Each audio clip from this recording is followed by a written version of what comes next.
All right, welcome on in to another episode of DCU Daily and Also Curious. Of course, today we've got the big Spider-Man Brand New Day review. Is it the best Spider-Man movie ever made? Is it the best Tom Holland Spider-Man movie? Is it the best Marvel movie in I don't know how long? I'll answer all those questions right off the top of the show because I just saw the movie and then I came back and been working on getting the show up and running for you guys. It is good. It might even be great. So we'll talk about that. We'll talk about the box office. It has gotten off to a huge opening day in China. It's also gone off to a fantastic start in the US and pretty much everywhere else. We'll talk about Brazil, Korea, we'll get into the UK. We'll also talk about the Odyssey and how it's doing at the box office. It just crossed a significant milestone there. Also, the Odyssey apparently got attacked by a translator of the original poem, probably one of the most famous translations, and then somebody else came to the movie and Christopher Nolan's defense. So we'll talk about that as well. We have some other Marvel news. Speaking of Spider-Man, we do have some X-Men rumors to talk about, and I will get into some spoilers for Brand New Day, but I will put up the spoiler banner so that if you guys haven't seen the movie yet, you can mute the video for that period of time. So we'll do all of that. Of course, we have a bunch of quickies. There's a new Thomas Crown Affair trailer. Holy cow, Michael B. Jordan, Adria Arjona. That's gonna be one sexy looking movie. And James Gunn addressed the DCU Batman casting problem. Is it actually happened yet? James Gunn tells us whether we have a guy in the job or not. And we might just have gotten confirmation of who is the villain of the Batman Part 2. So with that and so much more, let's hit that news intro and get the show started. It doesn't seem to matter what I do. I'm always number two. All right, mister, I need to paint my abs on to get nominated. You don't see Robert Downey doing that. You're kidding. Robert You're Downey. kidding. I can't open the envelope without the... Warner Brothers is heading back into the Matrix with a new movie in the works. Wonder what other surprises are in store. I want to be Bruce Wayne. I like that. And you're gonna love me. There's the shot right there. That. Okay, we don't need to see chords. Right there. You look ridiculous. Well, not no more, he don't. What, dude? I can barely understand you. Your accent's insane. What the Give me a hand up. Nope, I'm actually okay. Thank you very much. Oh, wow. Wow.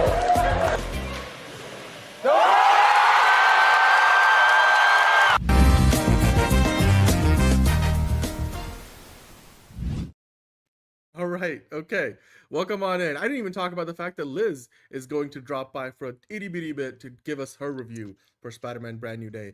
And I can tell you Liz really loved the movie. She might have even given it a perfect rating. We'll get into that and so much more later, but with me today, of course, as always, to talk about all things Marvel, DC, and beyond.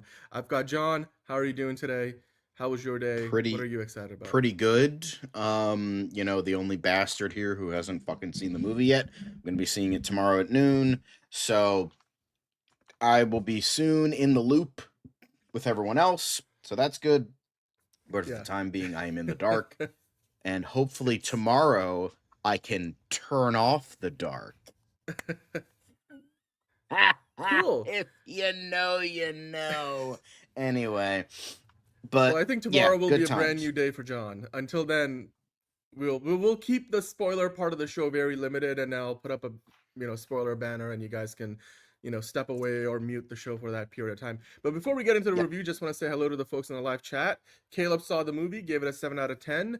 The Punisher carried. The ending made him die of cringe. Cool. I'm going to take a wild guess that leaked ending with Ned Leeds is probably going to be the case, but we'll see. And MTG is here. I will address that later, John. MTG is here. Reviews are all over with this one. Did you like Supergirl, Caleb? Hello, MTG. All right. Figure Drawing is here, saying a 7 out of 10 sounds pretty strong. You're not that far off the mark, MTG. You're not that far off the mark on what my score is going to be. Howdy, y'all, from Monique. Ham and beans with sour cream cornbread. Nice. I just got pizza on the side. And chips. I have a sandwich and chips. So, CC Black saying, look at the last 3 Rotten Tomato scores for MCU movies. Are we back? What are the last 3 the last two before this would be Fantastic Four and Thunderbolts, right? Which did have good scores. So, Which were Caleb both saying definitely better than the home well trilogy. liked enough. Yeah. Terrence is here. Hello, Terrence. The tone in which Dan said it's good tells me that yes, theater worthy. Well, figure drawing, I'm going to get to that in a minute, but don't you worry about it. I think the good things are to come. Monique saying only the third time Thomas Crown Affair has been made. Yeah. I mean, only the third time feels like a relative statement, but yes, it is the third remake. You got Steve McQueen, Pierce Brosnan, and now Michael B. Jordan. So it looks like I said. I bet there's like a going to be sexy, no sexy controversy movie. So, with that whatsoever. what? I think we'll be fine, John. It seems like a different. No, movie. I'm joking, but like, because people are Yeah. probably going to lose their mind because you go, oh my God, my Thomas Crown is black now. Ah! So, you know. Well, we'll get to that later. All right, okay. Monique saying can't go wrong with pizza or a sandwich and chips. Yeah, thank you. I mean, you know, I just figured I'd keep it simple. I was gonna make a biryani today, but then I realized I don't have some of the like the seeds and stuff you need to like give the rice this flavor and aroma, and I was like, damn it, because now I have to like get like 5 different things. Basically, there are things you don't really use in most other things that I usually make. So anyway, so I settled for pizza. Yes. Caleb, we'll get into the spoilers later. Cut to the chase. Do you think it's theater worthy? Well, that is a question for Caleb, so I'll let Caleb answer that. But John, I'm going to give my review. So let's start things off. Spider-Man Brand New Day. Or as I like to call it, how Marvel got its mojo back. It's a movie that I mean, look, honestly, fresh out of the theater, and it's a movie that has got a heart. It's a movie that's got a soul. It feels like a movie, you know, where for all of the, you know, superhero shenanigans, if you strip all of those away, it is still a fantastic film. And it's a movie about characters. Like, ultimately what's at the heart of the movie is, by the way, you know, we know this from the trailer because we hear the voiceover. Marissa Tomei's Aunt May is in the film. And I won't give too much more context to that, but it's in the trailer, so I can say it. She's in the film, and the core of this movie, the core of this movie, John, is, and we'll go to the trailer stills for now, but it's that line in the trailer that Marissa Tomei's Aunt May says, the now deceased Aunt May says, that, well, you know, she says like things will get hard for you. You're super, you know, you're super powered, you're special. But just, you know, and it doesn't seem like that, but, you know, when that happens, just remember this. The people who love you don't love you because you're special. They love you because you are you. And that line of dialogue, which is, again, like I said, in the trailer, so it's not a spoiler, that line of dialogue is the core of the movie, which to me is the ultimate compliment. The fact that this, like, Destiny Daniel Cretton was and is the perfect director for this franchise to take it to the next level, picking up from where John Watts left off, because this movie is in almost every which way superior to the previous 3 Tom Holland Spider-Man movies.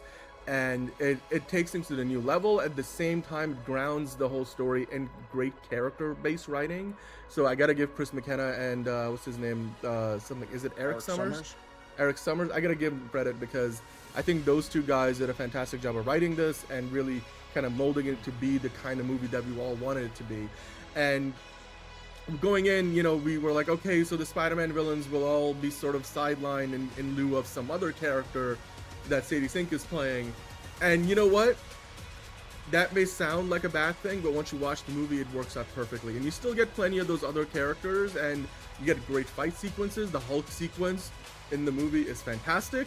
And it's also like this movie did the Hulk justice in the way where you still have Bruce Banner, the old Hulk is back, and you also get, you know, the in-between version at one point. So there's a lot in this movie where like they did the Hulk justice. They did, and you know what, honestly, despite the fact that Scorpion is not in a ton of the movie as we have heard, when he is in the movie, you get like Scorpion to the max. So I appreciated what we did get from him. And like that montage of like iconic comic book panels with like those throwaway Spider-Man villains, because honestly they can't really carry a movie anyway, that comes up like in the first bit of the film. Like it's really in the first 10 minutes, because I mean that's why they put it out in the trailers. So like it's not a surprise, you're not missing anything later. Yeah, Monique, exactly. I'm gonna work on that biryani later. So, for me, this movie is about as close to perfect as any Spider-Man movie has ever been. Like, I know that I have a bit of a controversial opinion when I say that I really love Amazing Spider-Man 2. I also love the original Tobey Maguire movies, the 1 and 2. 2 is still probably the best made overall. Even though the VFX don't really hold up anymore. But, and some of the dialogue is a little hokey. But anyway, the point is that still, like, you know, the movie overall holds up. And the first Amazing Spider-Man movie was great. And whereas, you know, Homecoming, I thought Homecoming had a fantastic twist. This movie has a bit of a twist with Sadie Sink's character, and it's really clever. I see why some people compared it to like a Mandarin-like twist. I think Fuki said that yesterday, but it's not really a Mandarin-like twist. It's actually a lot darker and much more character-based, and it's really sad. Like, it kind of breaks you in the moment and makes you feel like, you know what, Sadie Sink, what you're doing in the movie right now, you should definitely be doing what you're doing in the movie right now. So, like, I really appreciated, again, the story just plays well. Now, it is, I don't know if I want to say overstuffed, but there's a lot going on in the movie. But the good thing is, throughout the film, everything is connected directly to Spider-Man, to Peter Parker.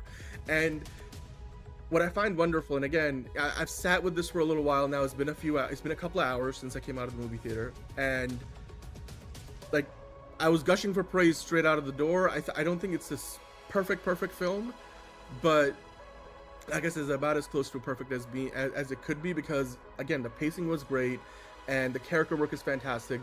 The VFX, dude, the Shaolin monk style stunt work with the hand is as good as the trailers promise it to be. You're gonna have a lot of fun with those scenes, and so when you see the full prison fight scene, it's great. And yeah, I thought all 3 acts were great, because this movie had, like I was saying before, some people have been saying it's like a little overstuffed. I didn't find it to be overstuffed, because usually a movie, when it feels overstuffed, is because there's so much going on, you're not really able to balance everything. This is the first Tom Holland Spider-Man movie, which I think you need to watch more than once to really, you know, appreciate everything that is in there, because it is so packed to the brim with so much going on. And despite that, there's a through line in terms of like the story of Peter Parker, and then ultimately the story of Sadie Sink's character, that it follows all the way through and through, and they kind of they obviously are clashing throughout the movie, but never, like, you know, drowning out the other. And in fact, like, there's a moment in the movie where those 2 stories completely cross over, and that's the Aunt May part that I think it gives the movie its soul. So yeah, I think the movie was fantastic. I mean, I can go into more spoiler territory. I want to maybe keep this review relatively brief, but like, all of this stuff that you see in the trailer with like the MIT stuff, the flashbacks, that is all in the opening of the movie. So again, if you're going in, I mean, there are shots in the trailers that are from the latter half of the movie. The Spidey action is fantastic. If you guys are wondering if they landed if they landed the plane on organic webbing and how that part of Spider-Man's transformation plays out in the movie, they absolutely did. Absolutely did. And to answer your question, if you're going, no, Sadie Sink did not ruin the movie. Sadie Sink is a standout in this movie. Sadie Sink is as good, if not better, than Max was in season 4 of Stranger Things. It is fantastic. And I'll say this, when I walked out of the movie theater, and I said this to Liz later on, I was like, look, we were texting in our group chat, and I was like, love the movie. It is a brand new day for the MCU, and you will know what I mean by that when you watch the movie, because this movie does is it sets up the MCU in a particular direction that we're gonna go post Secret Wars, where they're giving you, I think, the best possible primer for what the moral core, the ethics that will be involved with those mutant stories, and this movie sets it up perfectly. And it tackles that and from the perspective of Spider-Man in this movie, where Spider-Man, you know, develops some technology that's going to inhibit his own powers. And they ask the question, and constantly multiple people have these conversations with him, and he has to kind of face it at one point, whether that means that, you know, he's, I don't know, like, inhibiting the good parts from the bad. And it's like at one point you get that from different Avengers characters, you get it from, you know, the other Spider-Man characters you've seen in the previous movies. It's just, and then even the Punisher, dude, I know Caleb said it, I know Liz is gonna say it later, that she loved the Punisher. Dude, John Bernthal kills it. I just want a soundboard where I have the sound effect of John Bernthal going like, you know, like the, I'm not listening to you, like, I'm gonna do whatever I want to do. Like, I want that sound effect from John Bernthal. Somebody clip that up for me, because we will use that on the show. Like that sound, I'm probably not doing it very well, but you know what I mean by that. That's the that's the Punisher, you know, side, like that sound. Let me tell you something. It's your uncle, like, you know, like, you know, he got no words for you, but just, okay, like, you know, fine. Hello, Valak. I'm glad that you're here. Thanks for joining us live. Hit the like while you're here. But yes, no, it's a fantastic movie. The chase sequence that we saw in the trailer where Spider-Man like kicks Punisher through his own van is also in the beginning of the film. So again, you're not, you know, it's not anything that's consequential to the latter half of the movie, but the Punisher definitely plays a huge role in the third act. Surprisingly big role. I feel like the Punisher's role in the third act of this movie felt a little bit like what happens when Batman's in that fight in Batman versus Superman Dawn of Justice, because he can't fight mano a mano with Doomsday. So, you know, Wonder Woman and Superman do the heavy punching and Batman's just there with a gun. And that's the Punisher in the third act of the film. But, you know, he ends up still playing a consequential role. So I think the title for the movie, yes, absolutely makes sense. Spider-Man Brand New Day. It's about Spider-Man because thematically it's about Spider-Man as much as it is about the MCU. And I'll talk about that when we get to the spoiler part, because a lot of it has to do essentially with Spider-Man is a loner at the beginning of this movie. And by the end of the movie, he's got a different perspective on life. So for him, thematically, for his character, it's a brand new day.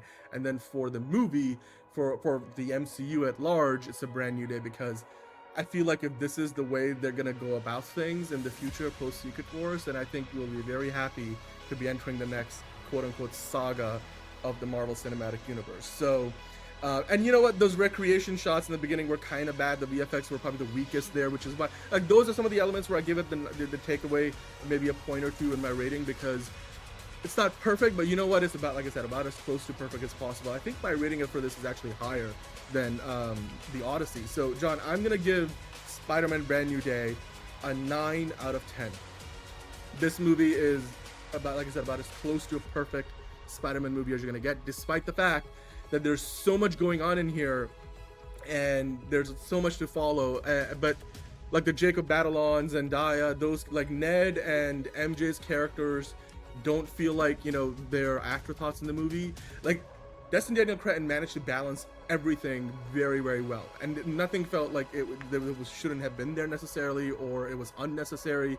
The pacing never felt off. The movie stopped and slowed down when it needed to keep your interest and kind of let you catch up, and then it sped up when it needed to. It was just surprising. I'm like, you know what? I got used to just like average movies from the MCU when it came to Spider-Man, and then all of a sudden here comes Destin Daniel Cretton, the man behind amazing Shang-Chi action and a very heartfelt Wonder Man, and he's the guy to give us the best Spider-Man movie the MCU has ever made. Like, of course he is. You know, of course he is. So yeah, I know Caleb's got a slightly more mixed opinion, but from Caleb giving a 7 out of 10, I think that lines up with my rating of 9 out of 10. So yeah, I mean, I'll leave it there for now in terms of the review proper, and we can listen to what Liz had to say, because Liz also saw the movie. We both saw the early Amazon Prime screening, as I'm sure a lot of you guys did too. So Liz also didn't go into any spoilers, but I think it's worth taking a listen to what she had to say. So let's do that, shall we? And then, you know, we'll continue on from there. We will have a spoiler part of the review coming up later, so don't worry, we will get there. I completely disagree this was obsession with superheroes, by the way, Fuki. I think that's a complete, and I think the point that there was a point you made yesterday that the twist feels like the villain's motivations seemed completely, like it didn't make any sense by the end of the movie. I wholeheartedly disagree with you. The villain's motivation in this movie made all the sense in the world. So much sense that it's as essential to humanity as our reflexes, is what I'll say. Like, there was no, like, you know, discombobulated, overly complicated motivations. It wasn't a Lex Luthor kind of villain story. This villain was very much motivated by one very simple thing, and it worked for me perfectly.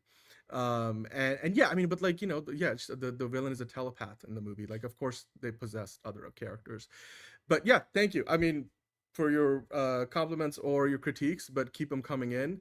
And we'll keep them going, because yeah, it's gonna be a while before we get off this topic tonight. Hey Morkatna, as long as this is the last time you see MJ and Ned, I'm happy. Time to move on. I don't know. I don't think so. I don't think it's a bad thing at all. I think for the first time actually in a movie, I felt like Ned and MJ had the right amount of scene airtime and scene time, like amount of, you know, screen time, I should say. Like Ned and MJ felt like they were too big a part of the previous movies. Here they felt like this is the right amount of screen time they should have, and the movie should really focus on Spider-Man more and everything Spider-Man is doing. And by the way, also Liza Zayas Cologne, I think is her name, who plays the detective that's working with Spider-Man in the movie, which we already know from the trailers. And she used to be on The Bear, or is on The Bear. Fantastic character straight out of the comics. Can't wait to see more of her. She's clearly going to be there for more than just this film, and she kind of becomes like the Detective Gordon to Spider-Man, because I'm pretty sure that's kind of the idea behind that. So I love again how the movie plays out overall. And unlike what Pookie said, I disagree. I don't think this movie drags at all. I thought at one point the movie was coming to an end, and then it was like a Dark Knight kind of a feeling, like, oh my god, there's another like whole act here. So, and Liz is gonna tell you guys the same thing. So speaking of which, let's listen to what Liz had to say. Ladies and not ladies, I think that covers everyone. Look, I've acquired yet another male head. The time has arrived, folks. It's here. We finally have a Marvel film, the best Marvel film we've seen since Endgame. I'm not going to spoil anything. All I'm going to say is, everybody who was speculating about Sadie Singh's character, congratulations.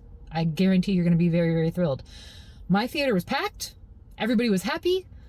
Is it my favorite Spider-Man film? Possibly. Is Tom Holland officially my favorite Spider-Man? Yes, he is. Sorry, John. Also proof that John Bernthal has yet to make anything bad. It's not possible. This one was a good time from start to finish.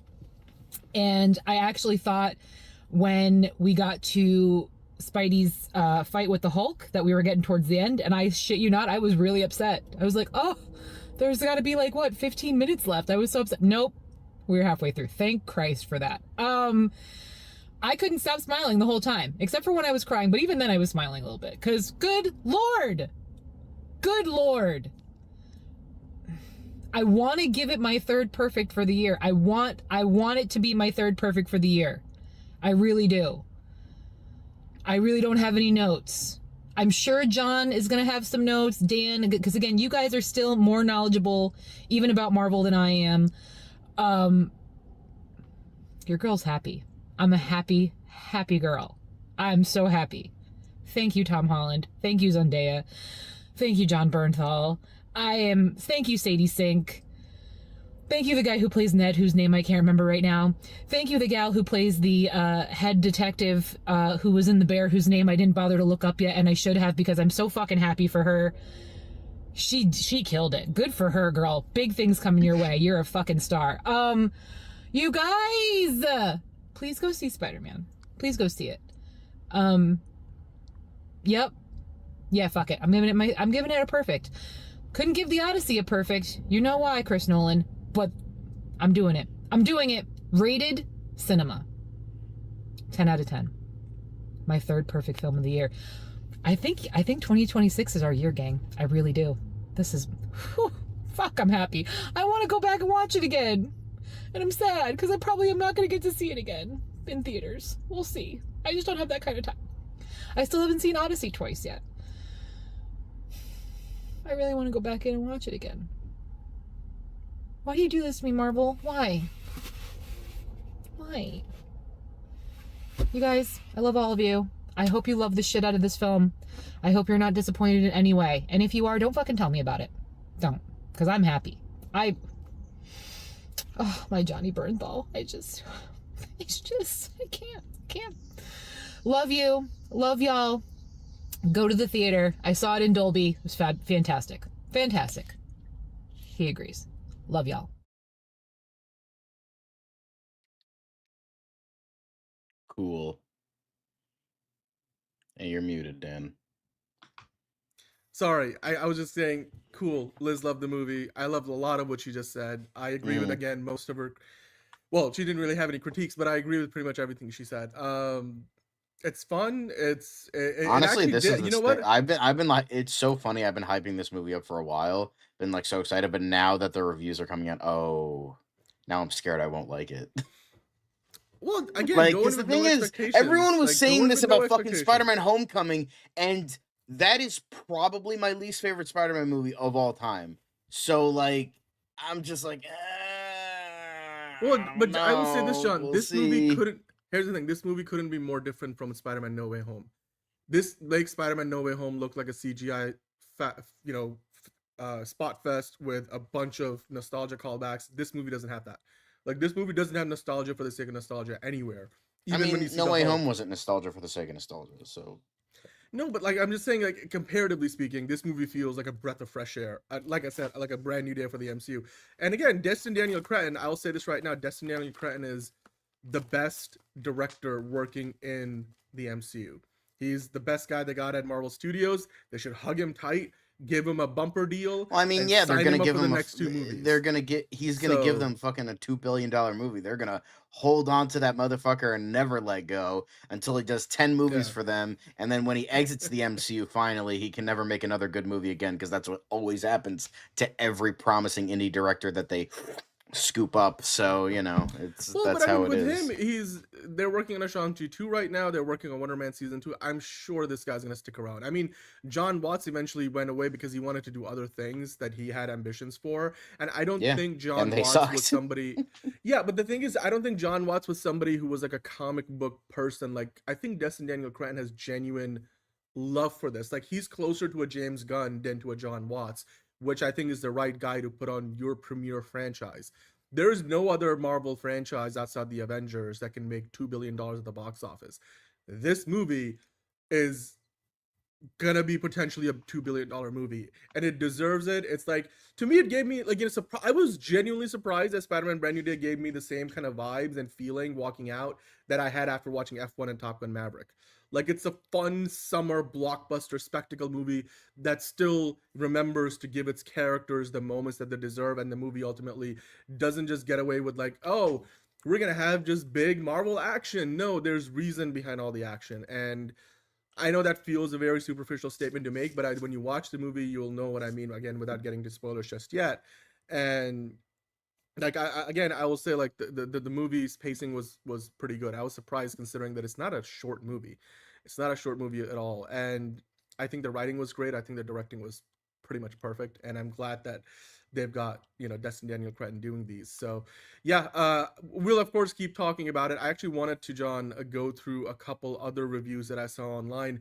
These are from two of the accounts that we usually get our box office information from, and we'll go to the box office numbers later. But Luis Fernando, he put his review up. I don't want to read the whole thing, but I think he had the same sentiment that I had, which is Spider-Man Brand New Day is on that same league of crowd pleasers we have seen with Top Gun Maverick, Project Hail Mary, The Odyssey, No Way Home, and F1, and it works so well because it has soul, something few comic book movies can claim to genuinely have. It has so much to say about so many relatable things, and funnily enough, empathy is one of the main takeaways. So many beautiful, meaningful takes about loneliness, grief, self-sacrifice, about putting ourselves in one another's shoes, metaphorically and literally, which we've seen in the trailers. But more than anything, the message of embracing everything that makes us, fighting the idea that any part of us should be contained in the name of the false sensation of safety. I mean, that I think is a great summary. He's got a full review there, but I think that paragraph there summarizes how I thought about it. And while it is a fun popcorn movie, much like the Odyssey, F1, Top Gun Maverick, and even No Way Home and Project Hail Mary, those are all movies that, yes, they are popcorn blockbusters, but they have a lot more to say than just that. And this movie finally, like, again, if you thought that No Way Home made Tom Holland's Spider-Man a three-dimensional character, this one absolutely makes him into a person we can, like, relate to on, like, a realistic level like you're supposed to be with Peter Parker, of course, as much as you can for Peter Parker who's got superpowers. But yeah, Hayden Enterprising, how you doing, man? I hope you get to see the movie soon, because we'll be doing all full spoiler discussion for it on Friday. Then John has seen it as well, and we'll do a little bit of spoiler chat later tonight, but I'll put up a spoiler banner for that. So, John, there's another review here I wanted to get into. This one is from the Global Box Office account, and they also give us usually box office information, but I'll go through just what they said here, because again, I agree with the sentiment. It succeeds both as a satisfying resolution to the consequences of Doctor Strange's spell, particularly MJ and Ned no longer remembering Peter, and as the origin story of a character who will be essential to the MCU's future. And this is what I'll say to add to that. And read their full review is great. I think it's on Letterboxd actually, but with the MJ and Ned character, John, without going into details, I really thought, like, and what MCU usually does, what Marvel movies usually do, is they'll take the easy way out. Right? Because there's the easy way out with MJ and Ned because they don't remember, but there's so many ways you can resolve that, like don't remember Peter Parker. They didn't do the easy thing here. Like they didn't do the easy thing. And one of the heartbreaking scenes in this movie is when they do the hard thing with MJ and Ned's characters, and you know, when they finally confront Peter with the knowledge of what had happened through the letter, you know, that he had written and stuff. But like they don't do the easy thing. Like it's they go the hard way with both characters, and I'll get into the ending stuff later. So it's good to watch. And also, like, Tom Holland, there's moments in this movie where Tom Holland and Zendaya are like, you could see the chemistry there because they love each other and married in real life, and that chemistry is there on screen naturally. So there's just, I mean, you know, there's great writing in this movie, like I said, and like those, like the scene that Caleb is talking about is like a perfect example of that. So now let's take a look at like what Zendaya had to say, John, because speaking of MJ, she mentioned recently in an interview that she had to like ask Destin Daniel Cretton to do like a MJ pass on the script. And basically what she was talking about is like, you know, she looked at some of her dialogue and she was like, look, I had dreams about like how these characters evolve. It's been 4 years in real life and in the movie world that these characters have like kind of moved on. They've done, you know, they've grown up, they've gone to college, and so things are different now. And, you know, they are different people essentially, which, by the way, the whole Paul situation, they never call him Paul. I'm just going to put it out there, and you'll be happy how little of Paul we see, or, you know, the guy we might think of as Paul in the movie. So that to me was a good, pleasant surprise. But I do agree with what Zendaya is saying here, because like a MJ passing the script to like make the dialogue feel like it accounts for the time that has passed by since the last movie, but at the same time, MJ has this quirky personality, and you don't want to get away from that. And like there's literally a scene, like it's in the trailers. You remember the scene, John, where in the trailers where MJ and Peter are like next to the signage on top of on a rooftop in New York City at night, and it's like in the trailer it looks like they're about to kiss, I think. I don't know if you have that picture anywhere, but like that scene is a great example of where like Zendaya was like, we need this dialogue to feel like it's still, you know, it's coming from MJ's mouth, but at the same time accounting for the time that has passed by. Like 4 years have gone by and things are different now, but MJ is still MJ. So I agree with, you know, again, having some input on the movie, and clearly Destin Daniel Cretton listening to the actors who have been playing these roles for, you know, years before he showed up in the franchise. So yeah, but yeah, let's keep going, John. I did want to get into now the next part here is a little bit of a spoiler heavy situation. Okay, so I'll duck out and then yeah. Let me see if I can take over for this part just for a moment. So yeah, if you guys want to talk about spoilers, I'm gonna put up the warning, so don't do it just yet, but we'll get into a little bit of the spoiler territory, and then we'll dip back out, and then again we'll have a full spoiler discussion later in the week. We'll do that on Friday. But yeah, let's talk about some of the spoilers in the movie, shall we? So what did you guys think about the ending? Let me know in the chat. But while you guys do that, I want to start by talking about what's on screen here. Sadie Sink's role in the movie. We know what their role is in the movie now. Like, I think I kind of blurted it out the other day, and also a lot of people have talked about it. Like, it's pretty much an open secret that Sadie Sink in the movie, and again, I'm gonna put a spoiler warning before I get into it. So here we go. Sadie Sink is playing Jean Grey. I forgot what this said was her middle name, but she's playing Jean Grey. She's got a sister, Sarah Grey, who was the older sister, and they both had telepathic powers. And that's also based in the comics. In the comics, Sarah is a character. She is Jean's sister. And ultimately, like literally, yeah, if you guys want to be right back while I talk about the spoiler stuff, like the motivation that Jean Grey has in this movie is simply that she's looking for her sister. And what this article is talking about is how does that VMAX, MacGuffin plays out in the movie. And a lot of people have talked about it in some of their reviews.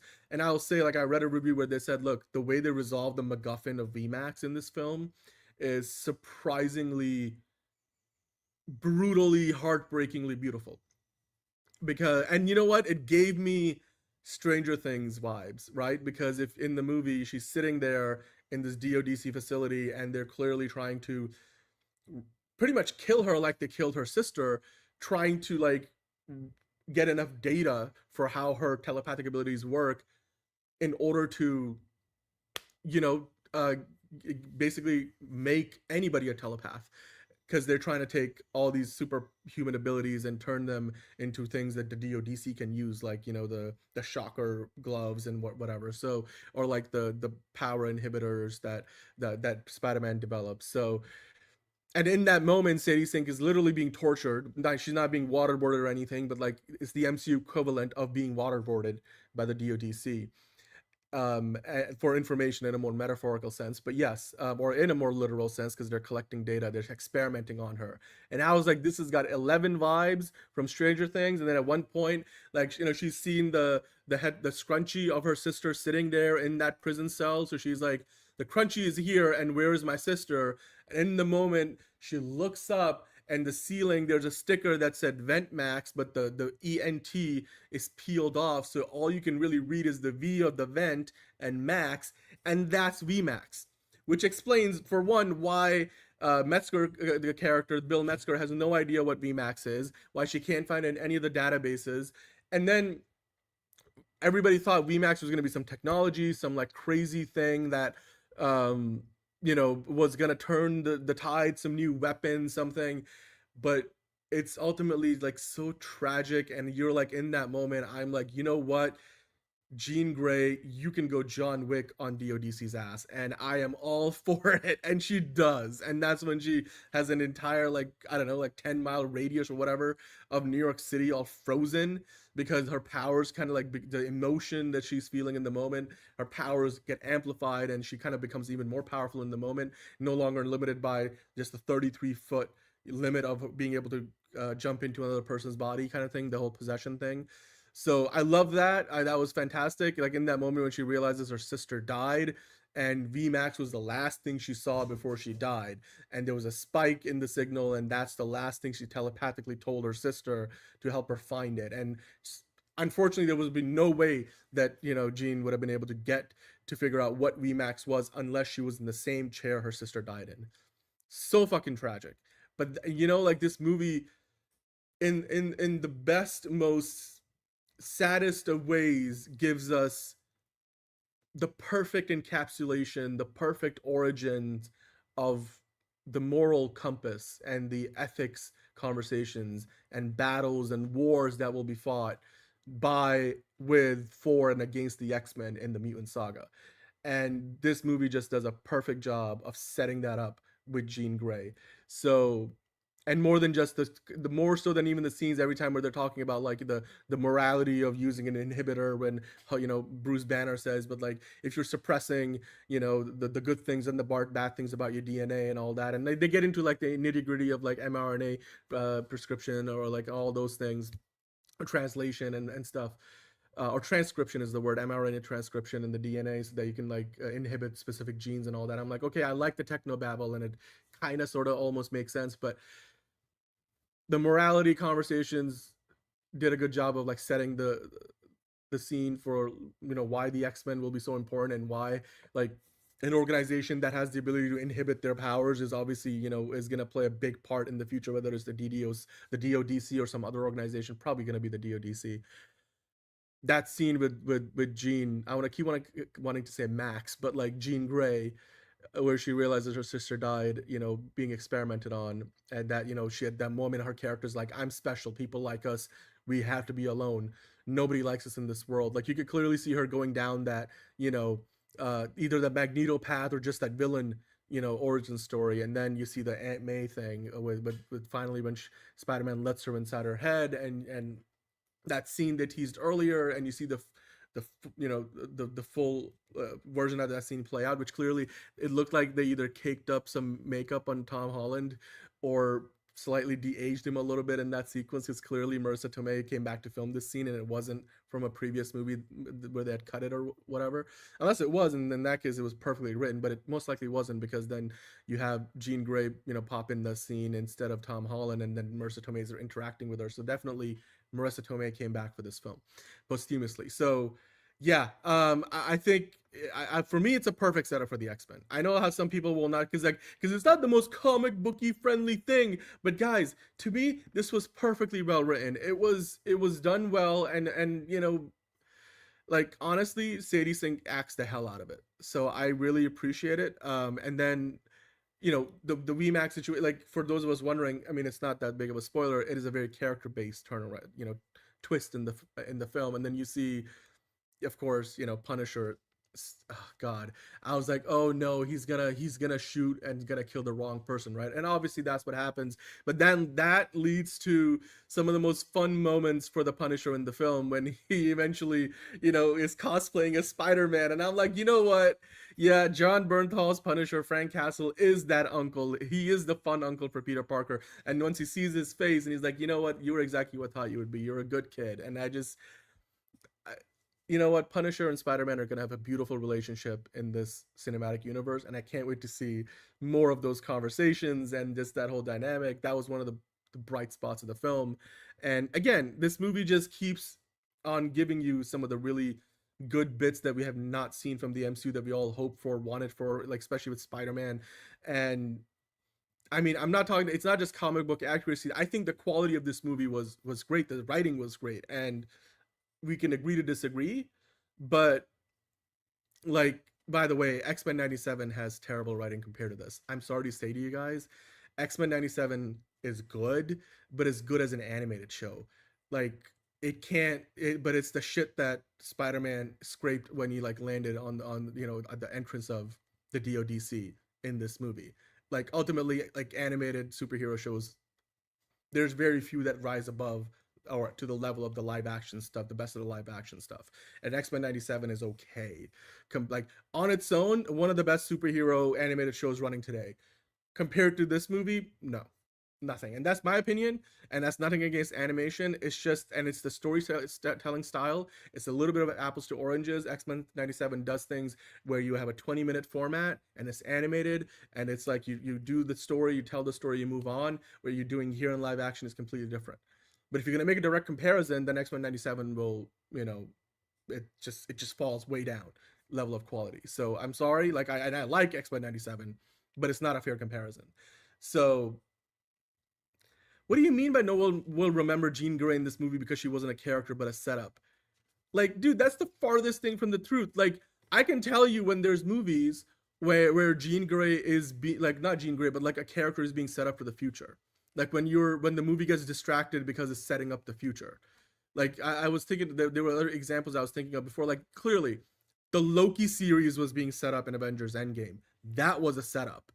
Most people don't remember Avengers Endgame for the Loki setup. They remember it for when Tony Stark died and when Captain America went back in time and all those things, and the time heist and the Avengers Assemble, like those moments. You don't remember it. Like, those are setups. Sadie Sink was the villain of the movie, and eventually she doesn't get necessarily redeemed at the end, but she certainly gets a second chance. And Spider-Man, what literally Frank Castle said, what she did was brave, and he did it. What he did was help show Jean Grey that just because she's special doesn't mean she has to be alone. You got Spider-Man to lean on, and she doesn't have to feel like she's basically a villain. And he did all that without shooting a bullet, which is exactly what Punisher did. So I thought it was very well written. I think it's poetically well done. And So Caleb's saying, what is the depth of her motivation then? The depth of her fucking motivation, Caleb, is the fact that the DODC fucking killed her fucking older sister, Sarah Gray. That's her motivation. If somebody from a government agency came and killed your older sister, I bet you would be going apeshit on that organization. You would do everything in your fucking power. That would be your villain arc. So that's her motivation. And it's a pretty relatable one at that. So I'm sorry, but like anybody who says her plan or motivation did not make sense, you guys, seriously. And as far as Dark Phoenix goes, this movie was not Dark Phoenix. Dark Phoenix was a piece of trash. Like, Jessica Chastain doesn't know what movie she was a part of. That's how bad the movie was. She's put it out of her mind and forgotten that she played an alien in that movie. Dark Phoenix was trash. And X-Men Last Stand was dog shit. Those were terrible movies. This Jean Grey, you could tell they're setting her up for the long run, and I love the introduction, and you know she's gonna grow into the role over time. I'm looking forward to Sadie Sink and more what she's gonna do in the future. Why should you care about her sister? They did a whole scene where she gets captured and how they literally got orphaned, the both of them. Dude, this movie literally is basically half of an X-Men film. In a good way. Like in that scene, they literally talk about the two sisters, how their parents abandoned them when their powers came to be. If you haven't seen that shit in an X-Men movie, then I don't know what you have seen about an X-Men movie, because that shit was straight out of the X-Men comics. And very much something that you could, like, you know, be like, oh my god, like, of course these sisters are scarred because their parents gave them up when they got powers, and now the government agency after them brutally captures, you know, speaking of police brutality themes of like how they capture Sarah, and then she manages to, like, you know, save Jean from being captured in the same time.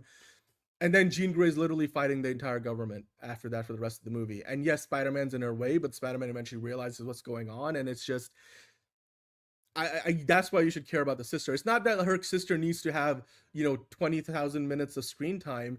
They did just enough to set it up, and certainly more than enough, because you can relate to the fact that you have a sibling, whether it's an older or younger sibling, and if something happened to them, like if that was my sister or my brother that happened to, I would fucking go scorched earth on whoever did that. So I relate to what Jean Grey does in the movie.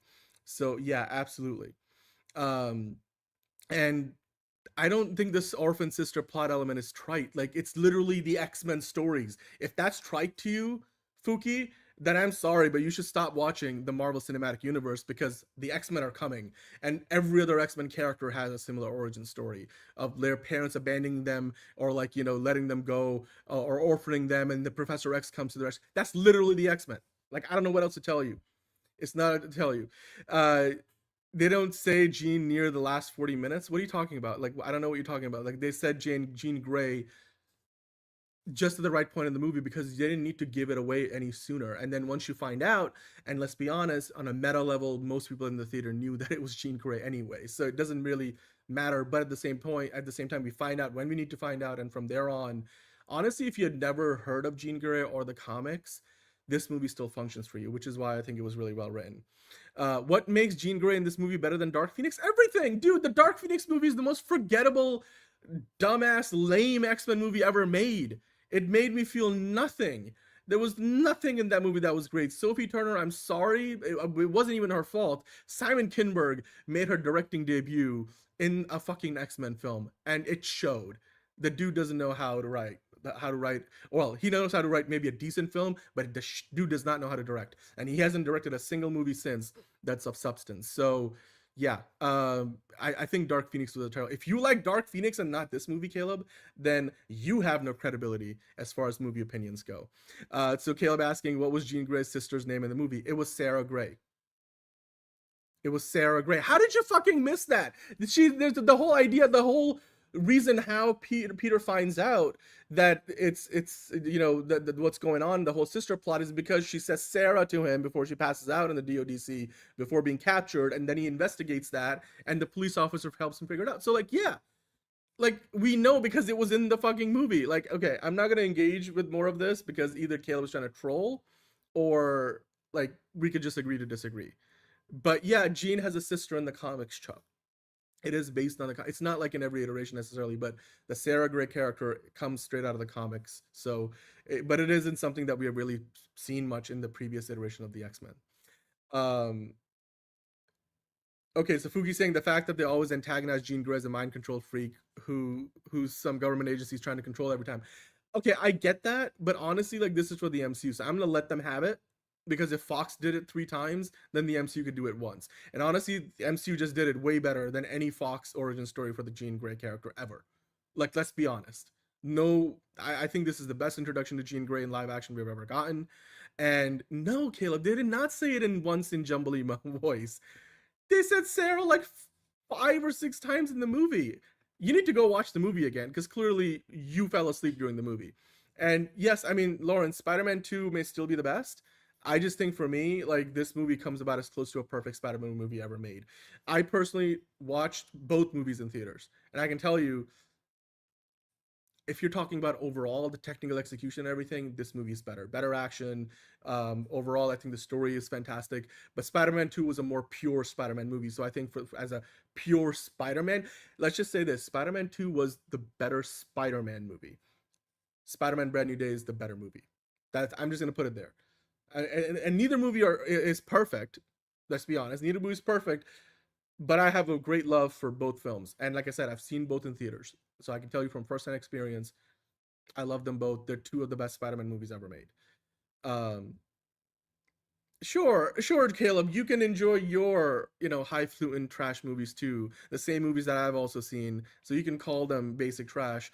But you know what? If that is basic trash, then basic trash, I'll take it, because it's pretty goddamn amazing to me. And you don't have to be here if you don't want to be. So don't let the door hit you on the way out, Caleb. I thought you were going to be on a hiatus anyway. I don't know why you're watching the show today. But 6 out of 10 for Fuki. Lawrence gave it an 8 out of 10. That's a good score. I mean, 8 out of 10 is perfectly respectable. For a lot of people, that's a great score. I gave it 8.5 out of 10 to the Odyssey. I gave it 9 out of 10 to this movie. I think those are fair scores. The post-credit was a waste of time. Well, I kind of knew going into the movie what it was. So speaking of, let's talk about it. It's been on screen for a while. The post-credit scene is exactly what we thought it would be. It is, well, Caleb, you have a bad take, so I'm going to critique you as well. So let's just agree to disagree and move on. Now, talking about the ending of the film, the end of the movie is literally like you have to sit there for the whole credits, which I appreciate, because like it or hate it, the one thing I like about putting a scene at the very end after all the credits have rolled is forces people to sit there and acknowledge the thousands of people that spend hundreds or thousands of hours working on these movies. Regardless of whether you like the movie or not, whether it's an indie art house film or a big MCU movie, we should acknowledge more of the hard work. And literally, it's not just the actors, not just the cinematographer, not just the director, not just the writers, not just the producers, not just the camera team, and not just the editing team, and not just the people at the studio.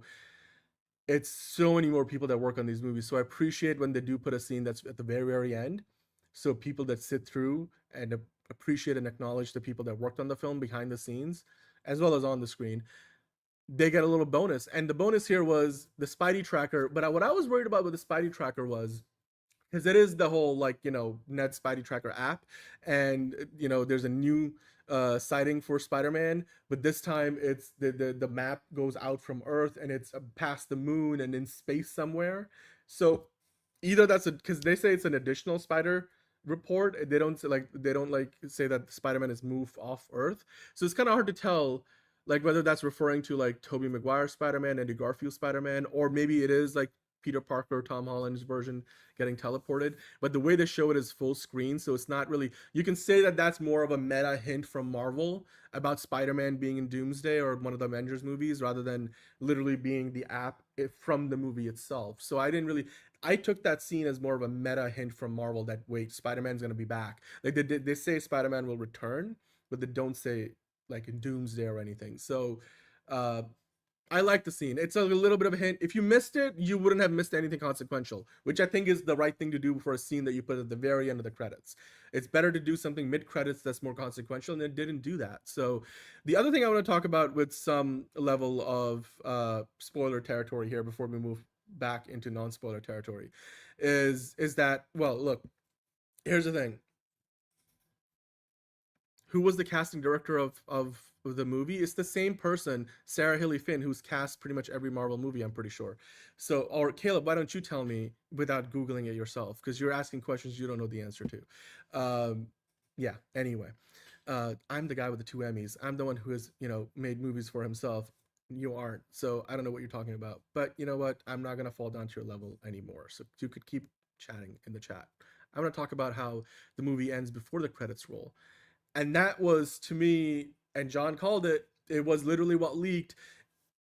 Peter goes to get some flowers, which I assume is either to, again, do his regular weekly or whatever visit to the grave of to the grave of Aunt May, or for whatever reason he's going to get a set of flowers. And in that shop, he notices Ned is sitting there, watching something on his phone, and just was there for a sandwich, just like a bodega in New York City. So and he goes over to Ned and he's like, well, because earlier in the movie MJ said you should tell him he can take it, like, what happened in the 4 years and like why you guys don't remember him, because that conversation with MJ and like how she breaks his heart, but like, look, that was a different person, like the whole Nebula, not, was it Nebula? Yeah, the Nebula thing in Guardians of the Galaxy.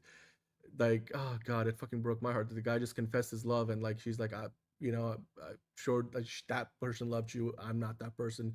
But maybe she was having second thoughts by the end of the movie. But anyway, talking about Ned, at the end there, Peter is like, okay, I'm going to let Ned in on what happened. And he goes over, he's like, oh yeah, you're the guy from the flowers from the party, right? And then like he goes, okay, yeah, and then he starts doing the handshake, and then all of a sudden it's like the muscle memory kicks in for Ned, and they do the whole thing, and then he's like, I'm Peter. And then we hold on Ned's face for a bit, and he goes like, Peter, and then they cut to black.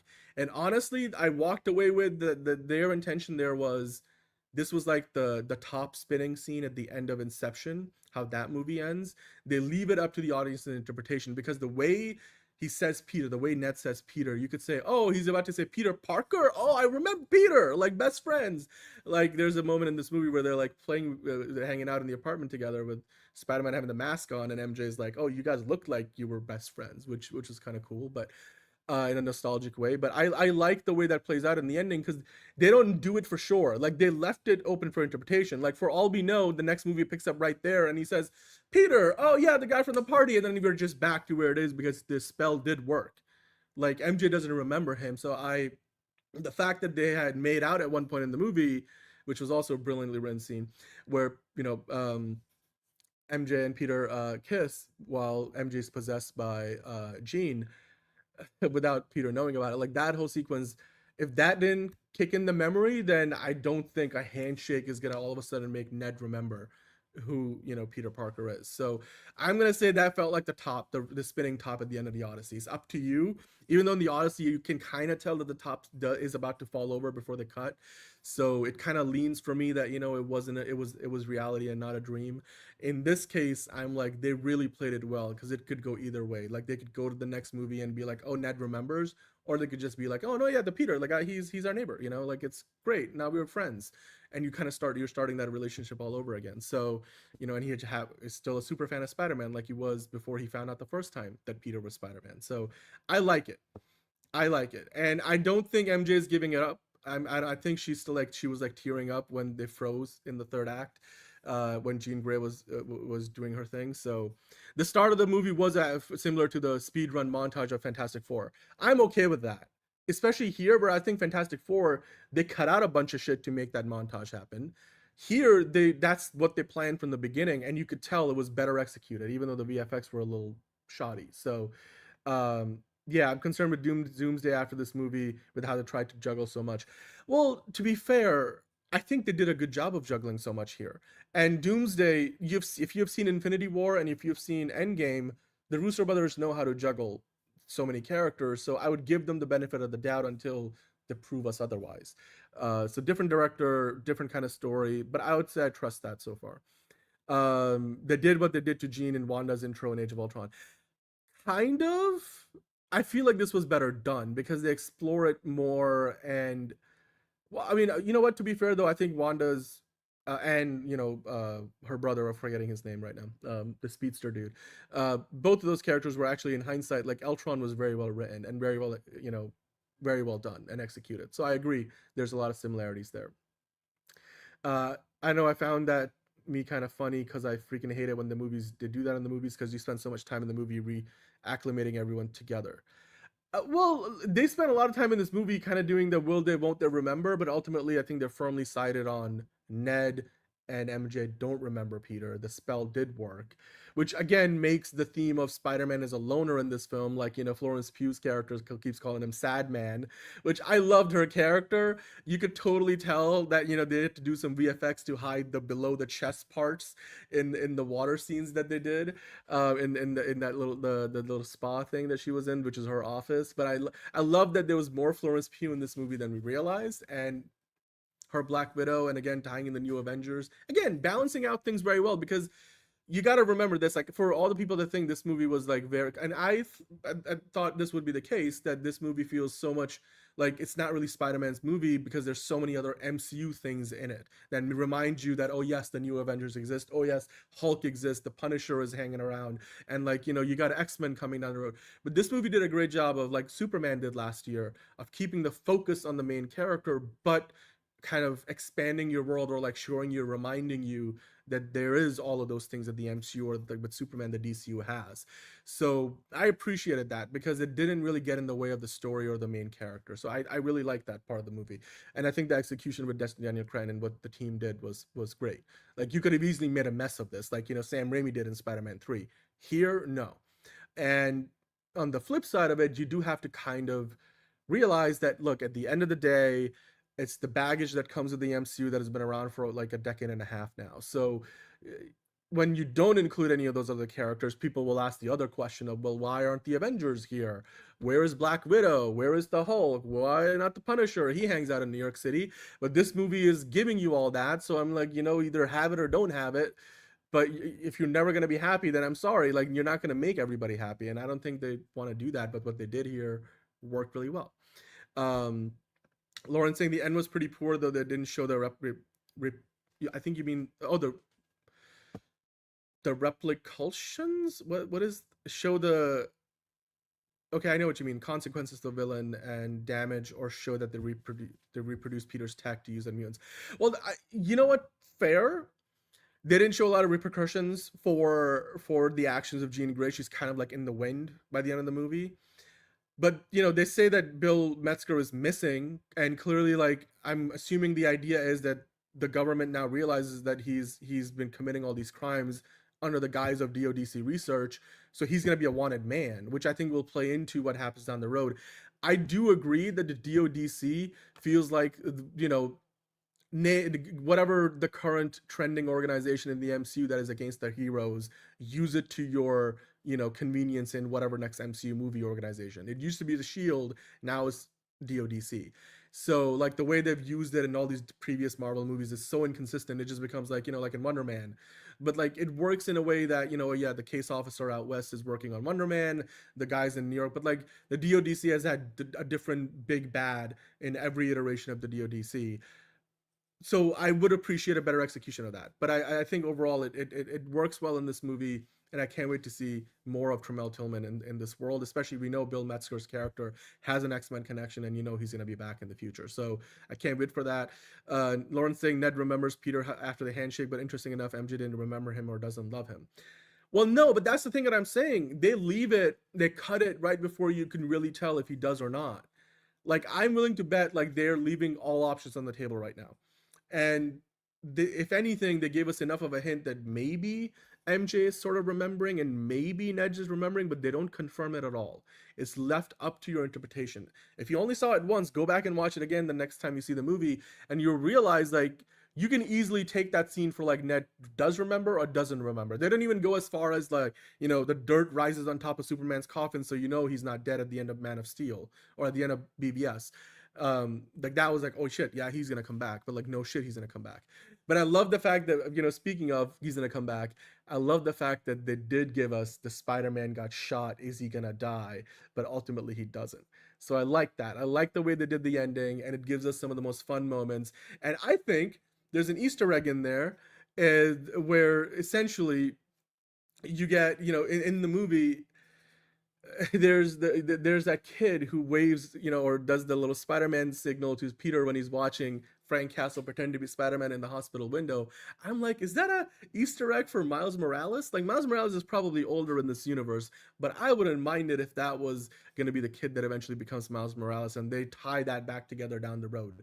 So Sony and Disney collaboration is getting better and better. So I appreciate that. Again, there's a little bit of an Easter egg there, and yeah, and I appreciate again Black Widow saying the Avengers don't handle small stuff; they handle the world, big world-ending threats. So it kind of creates a bit of separation between the different heroes and what they tackle. Like Spider-Man's like the Batman of New York City. He's working with New York City's police department to like help solve everyday crimes, whereas the Avengers deal with world-ending threats. So I appreciate that they made again acknowledge that, even though a lot of us kind of have known that for a while, that's the de facto way of doing things. But that kind of creates a separation between Punisher, Spider-Man, and the Avengers, even though Spider-Man will be in probably the Avengers movie, but you know what I mean.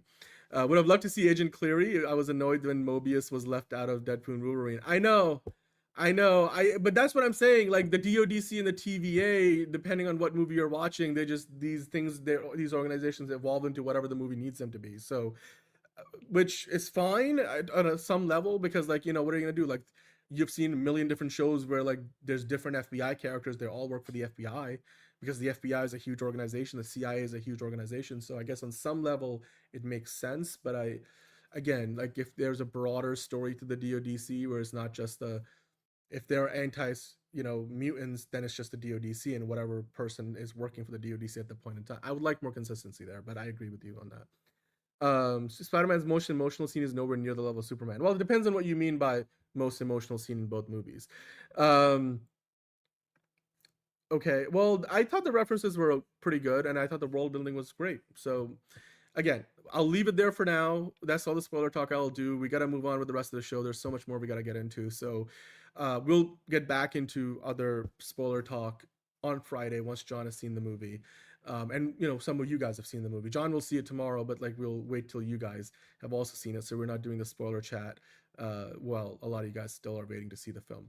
But if you guys tell us that a lot of you are planning on seeing it tomorrow, then we can talk about it in spoiler fashion in tomorrow's show. Until then, I think we'll move on to other things about the movie. Lauren's saying one last thing here. Jean kind of need her pink power. It looks too much like Sue's. You're right. You are right. The VFX definitely felt familiar, like the whole RGB separation effect that they do with a little bit of, what do they call it? Like I think in Premiere they call it, I'm sure that's not the effect they're using, but it's like turbulent displays with some other kind of distortion. But yeah, the VFX could get better. The VFX could get better. But anyway, let's keep going. So we got some other stuff now that we're back in the non-spoiler territory. There are other pieces of news now. Speaking of the movie, still, if you guys want to know whether not Deadpool, but whether Daredevil is in the movie, I've got bad news for you, because Daredevil is not indeed in the film. I'm just putting it out there. It's not really spoilers. We're not going to go into this article, but basically, if you want to look for Daredevil in this film, Daredevil is not in this film. So just want to give that, up front, so you guys not expecting something and you're going to be disappointed. Daredevil is not in the movie. So just wanted to put that out there. And then let's go to the next thing real quick. I did see this article on comicmovie.com. The actor behind Ramrod, you gave us a better look at his character, who's in the movie for like a flash, blink and you miss it. And he did say some recognizable actors were cut, which I'm not surprised. I'm sure they shot more for this movie than they ultimately got. But he said it's so amazing to play another Marvel comic book character. I love comics, and to own a comic where you are on the front cover, to me, is so cool. A lot of Ramrod stuff was cut, but when they had to cut out 3 hours and a lot more recognized actors were totally cut out. So I'm really happy to be there, if only for a bit. I don't know if they literally cut 3 hours from a movie. Usually the first assembly cut could be 6 hours long for most of these big blockbusters, or up to 6 hours long. So not always, but I wouldn't take an actor who only had a bit part opinion on whether his role, was cut as part of 3 hours being cut from the film. But he did post about, some of his shots from the set, and you could tell, they got the look down from the comics, but only for the little montage that we got in the movie, and he was just there for a couple of shots. So, and I'm okay with that. Like, honestly, I don't think Ramrod is a character that you can do as a proper villain in an actual Spider-Man movie. He was always going to be in a bit part, and I think it's okay that we got that. So I'll bring John back into this. John, really not surprising there, anything about... I don't know. I Ramrod. missed all that because I was like, oh, clearly Yeah. it's going to be another half an hour before I join back, so I'm going to go brush my teeth I know. real quick. Yeah, but, Claire the Night yeah. Nurse was cut out from this movie. Didn't see her in there either. So yeah, that's true. Yeah, but the Ramrod suit looks okay, sort of. All right, let's move on to the next thing. John, everybody's still talking about how we would love to see Venom crossover. Are they? And Amy Pascal addressed it. Are they though? I think it's just Avi Arad and Amy Pascal that really just want to push this shit further. It's just like it's like Joker with Batman. It's just like, can we not, please? Like, can we not? Like, I'm over it. We're done. You kind of like, don't get me wrong, I enjoy Venom 1 and 3. 2 is terrible, but it's just, can we not? Like, I'm done. I'm kind of done with Venom.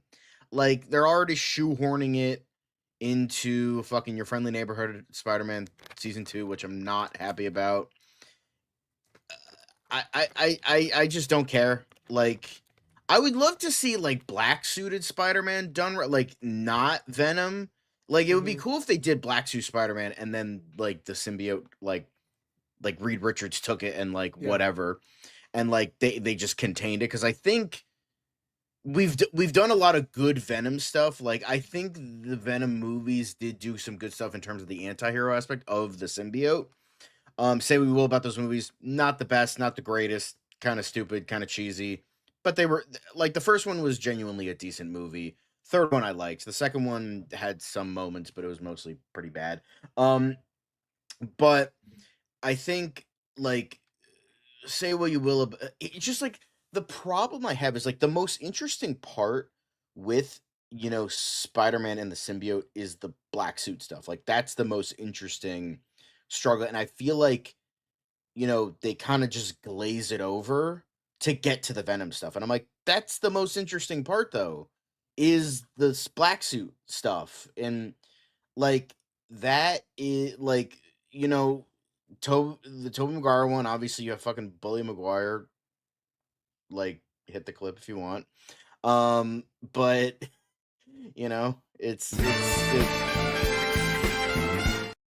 it's not great. I mean, I enjoy that movie. It's still it's a fun movie. It's an almost good movie, but it just kind of doesn't get there. And then, like, every other iteration, like, Venom obviously skips it over because there's no Spider-Man. And then, I mean, and Andrew Garfield never even got there. And then the game, like, he was, like, evil for, like, he was Black Suit Spider-Man for, like, 2 days. And then they immediately went to Venom. And it's like, guys, the most interesting part about this whole thing is, like, the struggle, like, of Peter being a good person and the symbiote bringing out the worst in you, and, like, it being a metaphor for drugs and all that. Like, that works. Like, that's the good stuff with the character. So the fact that they always, like, just like, no, we want Spider-Man to fight Black Goo Guy. No, we want Black Goo Guy. It's like, no, I don't want Black Goo Guy again. We got 3 fucking movies, 4th if we count Spider-Man 3, of Black Goo Guy. Fuck that. I want Black Suit Spider-Man. Like, that's the best part about it. But it's just like, nope, we just gotta speed it through to get to Venom. And I'm like, I'm sick of it. Like, I hope that what Your Friendly Neighborhood Spider-Man does is they spend, like, an entire season, like, doing the black suit stuff, because that would actually make it decent. But I feel like they're gonna just jump into Venom fucking immediately, like they always do, and it's just like, it's just so fucking sick of it. It's just give me the black suit stuff. That's all I want to see. Don't give me more Venom. Yeah. Like, have him, like, take it off, and, like, it, and then Reed Richards, like, where are you putting it? What's going on? They're like, it's being taken care of by top men. Who? Top men. And it's just like, boom, that's all we hear. And then like the symbiote fucks off and we never see it again. Like that's what I want to see. It's just we get the black suit stuff and then fucking get rid of it. Fuck you, Avi Arad, and your weird black goo obsession. Well, hola, Fiona. Thank you for checking in. Fiona's, I think, about to board a plane, but thank you for tuning into the show while you're still waiting. Now, thank you, John, for the rant. But the news that I wanted to get into specifically is Amy Pascal was asked doing an interview with Kevin Feige about the future of Spider-Man and Venom together on the screen. And this was her sitting in a room with Kevin Feige right next to her. And they were asked, I mean, as they always are, like, what are we going to do with, Venom down the road? And, well, again, what they answered was kind of, this is part of the Happy, Sad, Confused podcast. Amy said it would be great. Let's put it that way. They've got hope. I think the specific words she had, and actually before she said what she said, Kevin Feige jumped in and says, always have hope. And then Amy said, I have hope. We have hope. And, I can't tell if it was one of those, like, Kevin Feige was like looking at her like, sure, Amy, we have hope. But he did say always have hope. Now, Tom Hardy has talked about this before and I think his take was interesting because what he had said before is, look, he would want to do it fundamentally for the kids because, and I really like what he said. He said, look, because, as much as adults love superhero films, as you can tell by the box office when they're successful, I think I'm constantly reminded by children how important these characters are. And they don't know why their favorite characters aren't in films together. And I'm like, you know what?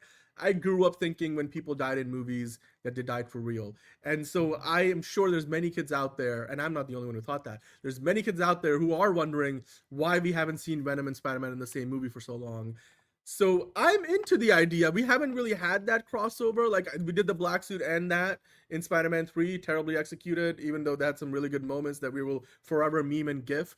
But I like where they're going with this. Now, Tom Hardy did, talk about again in the past saying we got as close to doing it as we possibly could in the previous Spider-Man movies in the MCU, but I don't know if they ever do it, if it's going to be Tom Hardy or not. But the fact that, look, Kevin Feige and Amy Pascal are still saying, have hope, I guess I'll just have some hope. And if that's all we can have, if all we can have is hope, John, then I guess that's good enough for me for now. If they do bring it in, then maybe the Department of Damage Control can take care of the symbiote eventually.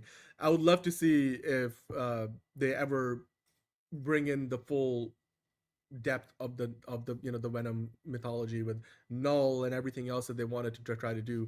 I don't think that will happen for some time to come, but nonetheless, let's keep going here, John. We got to talk about the box office for Spider-Man Brand New Day. I think we've been talking about it pretty much every day all week, and rightfully so, because it is impressive where this movie is headed at the box office. So let's get into it a little bit more, shall we? Because, man, now that the movie's out, in China, the preview days are Tuesday. Wednesday was opening day in China. And Spider-Man Brand New Day in the Middle Kingdom has become the biggest superhero movie opening there in 7 years. That's since the pandemic.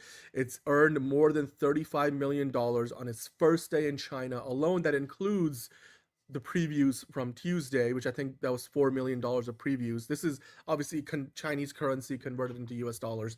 So now the local analysts there are projecting the movie could make $250 million by the end of its run. I think that's underselling it. If you go to the next thing, John, and we'll get through some of these tidbits, because wherever you look, the numbers are impressive. Spider-Man Brand New Day, like I just mentioned, made already $35 million. That's on a Wednesday. Now, by the time you get to Friday, Saturday, Sunday, it would have already been playing in the movie theaters for 5 days, 5.5, 6 days if you count Tuesday. So I like the global box office prediction that just by the end of its opening weekend, Spider-Man Brand New Day could be making somewhere between $130 to $150 million. That would be the best opening for any Hollywood movie in China this decade, even better than the Avatar films. So I think 250 in its lifetime run at China is underselling it. Even though the Odyssey plays starting in early August, I don't think that's going to affect a lot of people wanting to go see this movie in China. So I think 250 is underselling it, which is why I think this movie could make $2 billion. I mean, No Way Home without China almost made $2 billion. This can definitely, if China puts in those kind of numbers, I think Brand New Day could get $2 billion. Now let's keep going, John, because we got to talk about how popular this movie is, and not just the U.S. and China, but like you go to other details about China. I mentioned already this part that it picked up 4 million in Tuesday screenings. It's the second biggest opening day ever for a solo comic movie, only behind Far From Home, Venom, and Aquaman's openings, but actually it's ahead of Aquaman's opening. But if you go to the next one, John, it's doing well in Brazil as well. Like Brazil is a big market for DC, but it's also a big market for Spider-Man and for Marvel movies. In Brazil, the movie has made 85 to 105 million in the local currency, which still is significant because you just look at, for context, Spider-Man is gonna occupy 70% of the box office market in Brazil, and they still haven't maximized the amount of showtimes and theater screens dedicated to the movie. It's gonna be a historical weekend. It's gonna break all kinds of records in Brazil, and you know what? I can't wait to see, again, one of the biggest international markets, how well they do down there. So let's keep going then to the next one, John, because let's move over to the eastern part of the world, because Korea is also pulling big, heavy numbers. The word of mouth is strongly positive. If you just scroll up for a moment, I want to read from that other paragraph first. The movie received a 9.6 golden egg from ticket buyers on CGV, which is the local Korean equivalent of Cinema Score, and an A Cinema Score.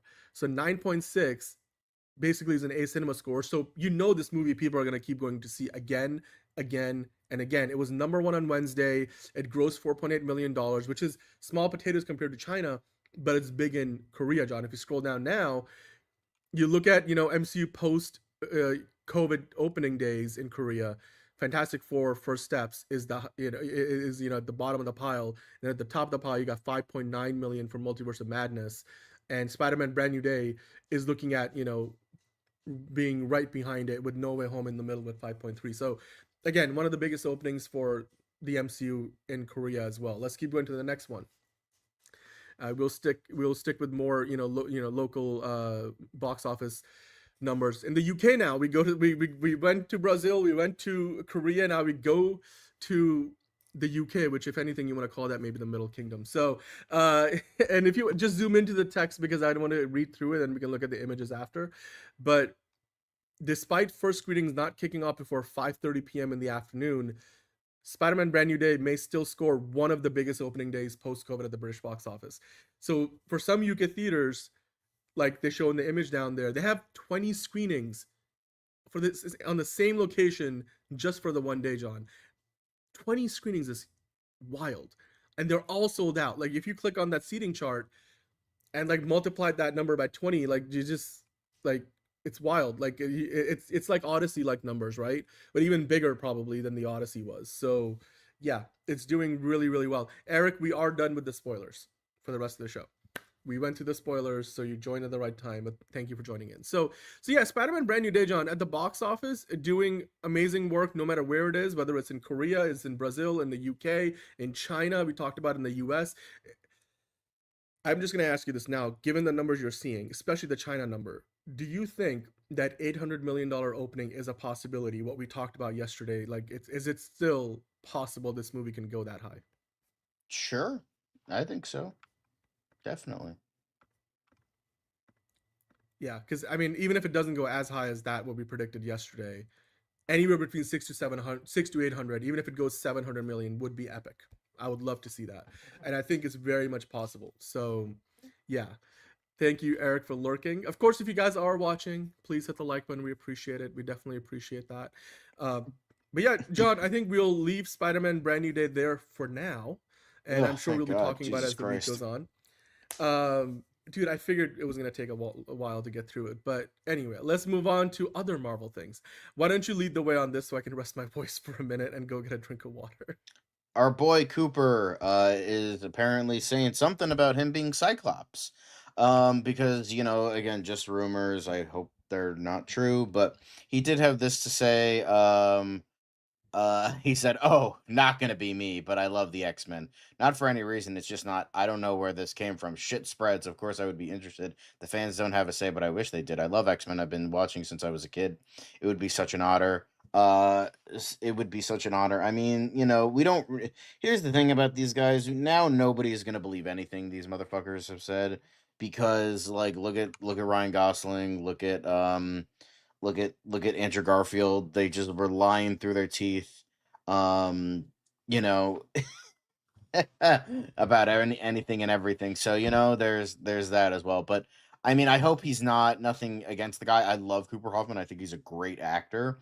Definitely holding his father's legacy of great acting definitely after his death. So I think he has a bright future ahead of him, just not as Cyclops. I don't think that would work. But another rumor, David Johnson will allegedly debut as T'Challa in another MCU movie before Black Panther 3. According to Daniel Rickman, Johnson is set to make his official debut in Avengers Secret Wars. This was to be expected, especially after leaked concept art revealed Battleworld and a new Black Panther last year. It makes sense to put the spotlight on T'Challa in Secret Wars, as it would serve as a suitable launching platform for Black Panther 3. Similar to how Civil War teed up Black Panther 2018. So talking to Screen Rant, Kevin Feige said, I mean, the truth is, this has been a secret. Deal's been done. Secret meeting. This is him. I feel it in his soul. Blah, blah, blah. So, yeah, we went on and on. But I think that's definitely a possibility that we're going to get like a tease of him, kind of get used to him before his big solo movie. So, kind of like where the continuity is. Because the thing is, in Wakanda Forever, T'Challa Jr. was like a little kid. So I can't imagine how that will like work. Age him up like he's from another universe. I don't know, but considering that, like, my guess is like John's theory time. If we are gonna go off of this, I think my guess is they're essentially like Doom is going to set up Battle World and he's going to grab heroes from all across not just the world but across time, and he's going to grab um T'Challa from the future, and then he's going to be on Battle World, and then when it gets rebooted, like the continuity is going to like change to like utilize that and essentially do that. That's what my feeling is, because like he's a little kid, like he would be like this age in like, I don't know, 10-12 years, and they don't really have that quite yet. I mean, it's been, when did Wakanda Forever come out? 2022. So it's been like 4 years, and it's gonna be 5 when Secret Wars comes out. So he's gonna be like a young teenager, if like at the very most. I don't know how young he was I never watched the movie, but he looked, I don't know, like 6 or 8 to me. So I think like I think they're gonna like, oh, we're gonna grab Black Panther, but it's the future one because that's the one we care about anyway, and then just kind of do that, or they're just gonna reboot it and he's gonna be the new Black Panther. He's just gonna be grown up, and like time is gonna change and blah blah blah. So whatever the case is, I think they're gonna make it work and it'll be fine. But yeah, it whatever. Anyway, yeah, he ate his Wheaties, but then we move on to the final bit right here. We do have a video of this, but Anthony Mackie was talking about meeting Ian McKellen for the first time while on Avengers Doomsday, and he had this to say. Ian McKellen, he goes, hello, son. And I'm like, Ian McKellen, sir, you're amazing. This is amazing to work with you. He goes, so what are you doing in the film? And I'm like, I'm Captain America. And he goes, wonderful. And you deserve that. Thank you, Sir Ian. Thank you. Just like kind of like Ian McKellen of like, great for you. I'm happy for you. It's like, who the fuck is this guy? Who is he? Oh, okay. Who the fuck is Captain America? All right, okay, sure, whatever. But you know, um, but yeah, I think that's like whether he was genuine or not. I think that was a nice interaction between the two of them. Very cute, very nice. Um, he just like he's like fucking 80,000 years old. He doesn't know shit. Like, come on, give the guy a break. Like, he's just like, all right, is the check cleared? All right, I'll fucking play Magneto again. Like, don't give him that. But like, I'm glad that like it was at least a pretty good interaction. But anyway. He's like, I don't know. I like at this point, like he has probably half a brain at this point.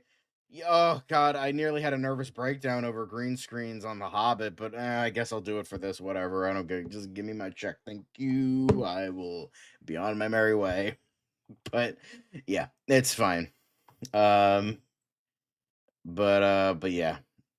So that's it for MCU Weekly. Not a ton outside of like the Spider-Man stuff, but why don't we move on to something a nice long perilous journey, Odyssey time.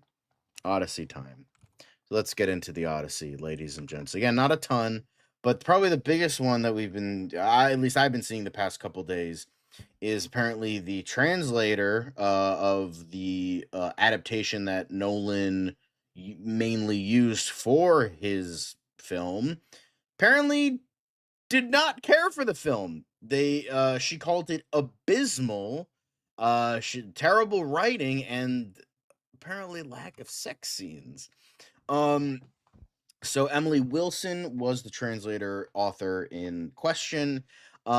She said the film's vision is too confused, the characters are too underdeveloped to deliver what its half promises in terms of big ideas, although it is very good at conveying big bangs and big giants. Nolan's Odyssey lacks many of the elements that make the poem great. It has nothing convincing to say about time, memory, history, war, or about the relationship between one warrior's glorious return and the lives of his family, adversaries, comrades, friends, and neighbors. It lacks psychological, emotional, political, and ethical depth. Its narrative structure is gimmicky. The writing is abysmal. None of the characters has convincing motivations for their actions or words. The next sentence has garnered a lot of attention on social media. There are no sex scenes, and all the food looks horrible. I mean, this is the moment I was like, how about you can go fuck yourself, is what I said to that, John. Anyway, continue. Okay. If Dan wants a sex scene, you can have Emily Wilson apparently fucking herself. But this isn't the first time the film's detractors have accused Nolan of dumbing down the source material, but the filmmaker would be the first to admit that he set out to make the story more accessible to general audiences, and in that he appears to have succeeded. But she did, I will say, Emily, here's the thing. I don't want to say fuck Emily Wilson totally, because this article, because I did read, there was a full read it article. Too. At the very end, she's like, even though I didn't care for it, I like what Nolan did. I like how it's successful, and that's all we care about, because then more people are going to be reading the story. Yeah, but why are you clickbaiting the rest of the way? It's like it comes across as like, I'm on my high horse talking down to you guys because this is inferior. I'm like, a lot of great translators and writers have said, you can't get a perfect translation of Homer's Odyssey. Every single translation has some level of bias to it. It's just inherent to translating something that is that old, because it requires a lot of cultural context and everything. And what Nolan did, he never said that this movie was going to be a dot-for-dot remake of the book. It's an adaptation. And he clearly, toward the end, changes a few things that are definitely not in the poem, and he's addressed that, and that's fine. And I think the movie works better as a reflection of who we are today, and at the same time being this very timeless story. Now, I love the movie, so I'm speaking to it in that high regard, but I just felt like this, even some of the, the low-hanging, outside of the low-hanging fruit criticism, there weren't any sex scenes. I'm like, okay, sure. I will say the food did look a little everything weird. Doesn't need to be Game of Thrones. But John, it's not like. Do you really care? No, but I noticed that during the Cersei scene when they're feeding them, I'm like, what the fuck are they eating? What is that? And I'm like, well, I couldn't tell. I was just like. But here's the thing, it kind of worked because it's like these guys were hungry, starving, barely on, hanging by a thread. So all right, I'll eat anything. All right, cool. So Yeah, you I know. think I took it as like they were eating like squid, some kind of squid-like No, thing. it looked like some kind of meat. Like it looked like a Well, no, very but like squid meat. it looked Like like squid boiled meat. meat. I don't You know. don't think? It Okay. looked like tendons and looked like proper like meat. Yeah, but like chewy thing. Anyway, but like it was a little weird, but I got over it because I'm like it's mythological. I'm like you gotta suspend your disbelief a little bit. I think the problem here is she probably got tired because like here's this is my opinion on why this person said what they said. Um, hey, you're fake. I think she's obviously getting a lot more attention. A lot of people are like, you should go see this. It's a great movie and stuff. And she's like, this is clearly not exactly what the book was. And I'm like, and even though she addresses it at the end, I'm like, she knew what she was doing when she was doing all of those other critiques. And then at the end, she's like, oh yeah, but do go watch the movie. I think it was good. Almost as if like, read the fine print on my otherwise taking a shit on the movie, review of the film. And I get it, like, you play the game, we all play the game, it's the internet, the world of critiques that we live in, but I just thought, like, some of what she's saying, just, it looks bad on her, for somebody who's so well renowned in the literary world, but and honestly, I think part of this is, some people have gotten the impression that this was meant to be the definitive adaptation of the Odyssey, whereas I don't think Christopher Nolan has ever said that. This is just an adaptation of the Odyssey. It's I don't think there's probably ever more going to be a definitive Exactly. adaptation of the Odyssey. Like that's impossible. Exactly.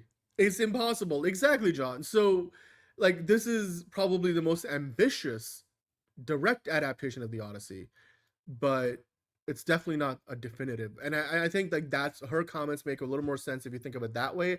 And on that end, I'm just like, come on, man. It's like, and it's worse than George Martin bashing House of the Dragon and deleting the blog. I'm like, it's worse than, I haven't read a single other critique from an author about something that was, adapted into another medium. Like even the author who's fallen out with the filmmakers behind Children of Blood and Bone didn't say some of the stupid shit that this lady just said. Like, but anyway, John, we don't have to be the only ones defending her because another well-renowned author went ahead and did that for us. Joyce Carol, like, what does she have to say? Joyce Carol Oates. So she was saying, Wilson also said, I would be ashamed to have written any part of this script. Oates, who is no literary slouch herself, took to social media to respond. She did not hold back. Her tone of dismissal and haughty superiority strike a sour note. Rather than disagreeing with interpretations of Homer in a collegial manner, this person, who has benefited enormously from Nolan's films, speaks in the crude language of MAGA folks, attacking someone with ideas that differ from hers. Within the world of translators, this seems all the more surprising since all translations are presumably subjective and not equivalent to the original text. One would expect a translator, of all people beholden to a text, in service to a text, to be just a wee bit more thoughtful and respectful of others who are acting in good faith, just as she would claim she is. Oates said she sees no reason why Nolan or anyone else should not re-envision a classical hero through the prism of his own invention. Homer's noble Odysseus does not really seem so noble to contemporary readers who are likely to think of, for instance, Lieutenant William Calley in such lines, and goes on to, quote many aspects of the text. So, in the 1997 film adaptation, well, it was a miniseries, it is pride that Odysseus must overcome. In Nolan's version, it is conscience to a degree. And she kind of goes on and on about it, but like in a very good and thoughtful way. Yeah, and she did say like she didn't think it's gonna be an instant classic, but she did appreciate the movie and she appreciates what Nolan has to say through the film's message. So again, much more even-handed, level-handed. I think she was making the comparison in regards to that political idea is like it was very short-sighted and very silly, which is what some of the naysayers of this film are, mainly conservative white men who see this see actors they don't like and see like other adaptations and are very beholden to those versions rather than this new interpretation. So it's that I think is where she's not saying she's conservative. It's just she's comparing her opinion to that of the people that are spouting their own opinion about this. Which she was like, she's making herself look bad by sounding like one of those like ignorant people. Like that's what she was trying to say. Because again, Emily herself is a very liberal person in terms of her politics. But M2G, I agree with you. I disagree with both Joyce and Emily that the Odyssey is an instant classic. We keep talking about it every day. The movie's gonna make, dude, I saw, by the way, we'll talk about it in a moment, it's gonna make even more money than we thought. Like 1.3 billion, pish posh. It's gonna make maybe closer to 1.5. And yes, M2G, it does look like Damson Idris has a Black Panther role, regardless of whether he's the new Black Panther or not. Children of Blood and Bone looks fantastic. Anyway, The Odyssey recorded the biggest second Tuesday of the year with $16 million yesterday. But I'm sure we'll talk about the Wednesday box office tomorrow.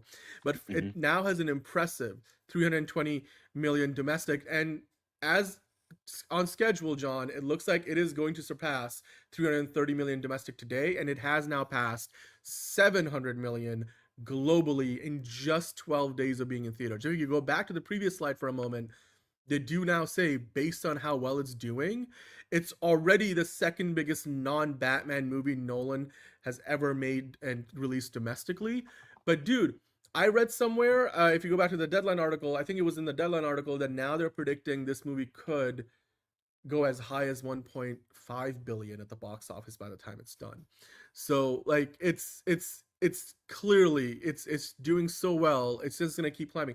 Like it's already on track to beat a lot of the previous billion-dollar movies that we have gotten this year, as well as the $2 billion movies that Nolan has ever made, The Dark Knight and The Dark Knight Rises. So I would not be surprised, despite Spider-Man coming in and rocking the box office, like they're still predicting that this movie is only going to have like a 40% drop at the box office in its third weekend, despite the behemoth that is Spider-Man Brand New Day. So yeah, I wouldn't be surprised if 1.5 billion is in the offing, John. And yeah, it already made back its budget and marketing, but spend between $250 million spending on making the movie and then at least as much marketing it. So yeah, I mean, if it makes $1 billion, I mean, it's already made its money back. It's already broken even. So like from here, it's all profit. So yeah, MTG saying I need to go back and watch Inception, but it may be his best movie. I will say it is indeed. Love all of his other movies. I think Inception is the best sci-fi movie of the 21st century. And while my personal favorite, and I do think The Dark Knight is the better film, but Inception, if it was ever a Nolan movie that I would put above The Dark Knight, it would be Inception.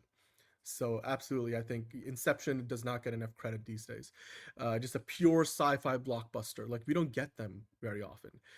Interstellar is also one of his best. I love Interstellar. Like believe me, as a science geek, a movie that is focused on the relativity and wormholes and black holes and actual mathematically accurate depiction of a black hole and Kip Thorne as the advisor. I fucking love Interstellar. That might be my trinity of Nolan's best movies. It's not surpassed The Dark Knight Rises yet, Chuck, worldwide, but it will get there soon enough. The Dark Knight Rises domestic number is like 400 something, so it's not quite there yet. It needs another 100 million, and worldwide it needs to cross 1 billion and then some to cross The Dark Knight Rises. So it's working its way up there. It's working its way up there. But John, speaking of working our way up there, let's work our way through the quick hits and then we can get to DCU Daily, shall we? So I'm going to hit that quick hits music. Let's dive into the quick hits. All right. First trailer for Michael B. Jordan's The Thomas Crown Affair teases slick heists and Asia Arjona romance. Ooh, gonna get hot and steamy in here. But dude, I mean, I'm sorry. Like, if you haven't seen the trailer, what the hell are you doing with your life? I watched this trailer, then I watched it again, and then I watched it and paused it a few times again. Michael B. Jordan and Asia Arjona, this is going to be one sexy movie, and I cannot wait for what might be the most unorthodox version of the Thomas Crown Affair, but might be the most fun because it kind of changes Michael B. Jordan, like, and it portrays his version of Thomas Crown into more of an action hero in a sense. Like he feels more like a James Bond than what another former James Bond, Pierce Brosnan, portrayed in the previous iteration, and certainly what Steve McQueen did back in the 60s. So I'm okay with that. He's directing the movie and he looks like $1 million. Asia Arjona looks like $1 million, and it's got the makings of what a Thomas Crown Affair movie should be. So I enjoyed this, Sean. I don't know, did you watch the trailer? Did you I didn't see watch this it yet. Part of the trailer? Sorry, I haven't gotten a chance to see it. Yeah. I don't know. I haven't seen any version of the Thomas Crown Affair. I need to watch the Steve McQueen and Pierce Brosnan versions. But I don't know. Like, I'm on the fence of that idea of like, oh, he's just gonna be it's gonna be like a generic action movie. Where I'm like, oh, okay, like that loses the kind of oomph that like those older movies had. But we'll see. I hope it's still has good. the And art not... heist elements, Sean. Like you're not gonna miss those elements, dude. By the way, we get like 3 shots, maybe 3 shots of Kenneth Branagh in this, and he is back to his perfect villainy scum look that we had. If you hated his villain in Tenet, then man, I'm ready for him to play another villain in this movie. Kenneth Branagh, I can watch Kenneth Branagh do all kinds of. I can't wait to watch him in Mayday, even though I hate Ryan Reynolds' performance in that movie. I can't wait for Kenneth Branagh to. Damn, I didn't even watch a trailer for that. What's so bad about it? Yeah. Holy shit! What? Dude, I thought Ryan Reynolds hated is Ryan playing Gosling, himself. Ryan I'm tired of the Ryan Reynolds playing himself shtick. Like it's literally he's not even trying. Yeah, I and then know. You got Kenneth Everyone Branagh fucking hamming calls it me up. crazy for being like, why do you hate fucking Ryan Reynolds? No, I'm on your side now. now. Doing Deadpool for the past fucking 10 years. And I'm on your side now. I agree with you. Mayday looks bad because of him, and it looks good because of Kenneth Branagh. And I can't wait to see him in this movie too. Anyway, let's keep going. We can talk about that all day long. Speaking of Ryan Gosling, but well, not kind of, sort of, not really. Star Wars on-set visual effects workers unionize. Staffers on Ahsoka and Starfighter are joining IATSE after demonstrating overwhelming support for the union. Yeah, I don't know. I would say that like, arguably Ryan Reynolds' best performance is in the movie Buried, where he's like actually serious. So like, Yeah. I even like the one they did with Denzel, which was like this like little action movie where he's a young Safe CIA House. agent. That was good. Safe I like House. that one. Underrated. Safe House is very underrated. Every time it's on cable, I remember seeing that in the theater with my parents. Yeah. I was like, whoa. Because the scene that I remember, just off topic, I remember the scene that really fucked me up. I don't know why it fucked me up, but it was just like this huge thing where Denzel was like really getting into Ryan Reynolds' face. It's like, stop being a fucking pussy about everything, and then he fucking shoots the gun next to his ears and blows out his eardrums. And it's just like, damn, okay, holy shit, we're in for some serious business. It definitely had like Training Day vibes a little bit, but ultimately the movie it's its own thing, and it's actually very underrated. Like, you guys, if you haven't seen it, guys, go watch Safe House. But yeah, I mean, I'm glad they're doing this. By the way, the visual effects doesn't have its own union, but join IATSE is the closest thing. I mean, this is not the first time we've talked about a set of VFX workers joining IATSE recently, and I'm glad that IATSE is going to be able to collectively bargain for them moving forward, because VFX artists are some of the most disaffected workers in all of Hollywood who don't have unions right now. So this is good. But then we got Coyote versus Acme. Lovely poster. It's all about the uphill battle, John. Let's fucking go. I can't wait for them to like successfully make Coyote the good guy. We have our what this movie is about, ladies and gents. Yes. Here we go. That's the myth story. Sisyphus, where he's like pushing the boulder up the mountain. Yes. Okay. Yes. Good. I remember the right one. Yes. I mean, did you tell the poster, John? Because I thought I saw a poster, and it's a great poster, like Chuck says. Yeah. I don't pay you to tea. I pay you to. I pay you. What was the thing that John Cena said? Whatever. It doesn't matter, because Werewolf. Yeah. Another Werewolf, goated poster. Like, I'm so fucking pumped for this, bro. Because like, one of my favorite like Robert Eggers movies is The Lighthouse, and he's bringing back that writer from The Lighthouse. So like, oh yeah, we're in for some good shit. I might have to rewatch the trailer after this. Holy shit. Yeah, you've been craving this movie for so long that they finally gave you a poster, and the trailer will be here before you know it. I see what you fucking did, you fucking leech. Anyway, John Leguizamo says, Ice Age money paid for my kids to go to college and got me a second and third home. Wow, it must be nice to have 3 homes when I can't even afford one. Go fuck yourself, John Leguizamo. Eat your dick, and guess what? Your performance fucking sucked in the Odyssey. So eat my ass, you fucking loser. Anyway, I hope those shitty ass Ice Age movies gets to pay more and more for your goddamn homes that nobody else can afford. You fucking boomer. John, don't shit on those Ice Age movies. The studio, Blue Sky Studios, that doesn't exist anymore because Disney fucking closed it down after they bought that part of Fox, was the only animation studio based on the East Coast, and it was based in Connecticut, where you are from. Yes, because somebody I know worked for them. That was their peak franchise. So, like, I will always have, like, a soft spot for Ice Age in my heart. And also, I don't have a soft spot for John Leguizamo. Like, he can go fuck himself. Get the fuck out of here, Luigi Mario, you fucking loser. Anyway. I'm okay with this. Didn't Liz just like meet him recently? I don't know. I don't care. Fuck John Leguizamo. Yeah, anyway. Okay, cool. Young Sherlock adds Sophie Skelton, Indira Varma, Olivia Williams, and Aidan Gillen. Jesus fucking Christ. Holy shit. I really gotta watch Young Sherlock. Holy fuck. That season 2 returning cast. Aidan Gillen, not coming back, but like, holy shit, those are some really fucking good actors. Oh my god. Not like huge names, but Indira Varma is amazing. Aidan Gillen's great. I like Sophie Skelton a lot, but like, damn. I mean, Aidan Gillen is great in anything. I loved him, and he was in that Project Blue Book show. He played he was in Dark Knight Rises. He was the fucking FBI agent that got fucking killed. He was the FBI agent. Nobody cared about me to like put on the mask. Like, he was the guy Bane was talking to. But then Indira Verma, isn't she in the DCU? She was in Creature Commandos. Isn't she the person? Yes, who voices, she is the bride. The bride. But she's also been in a lot of other stuff where she has been like great. Not playing fucking Bride of Frankenstein. Yeah.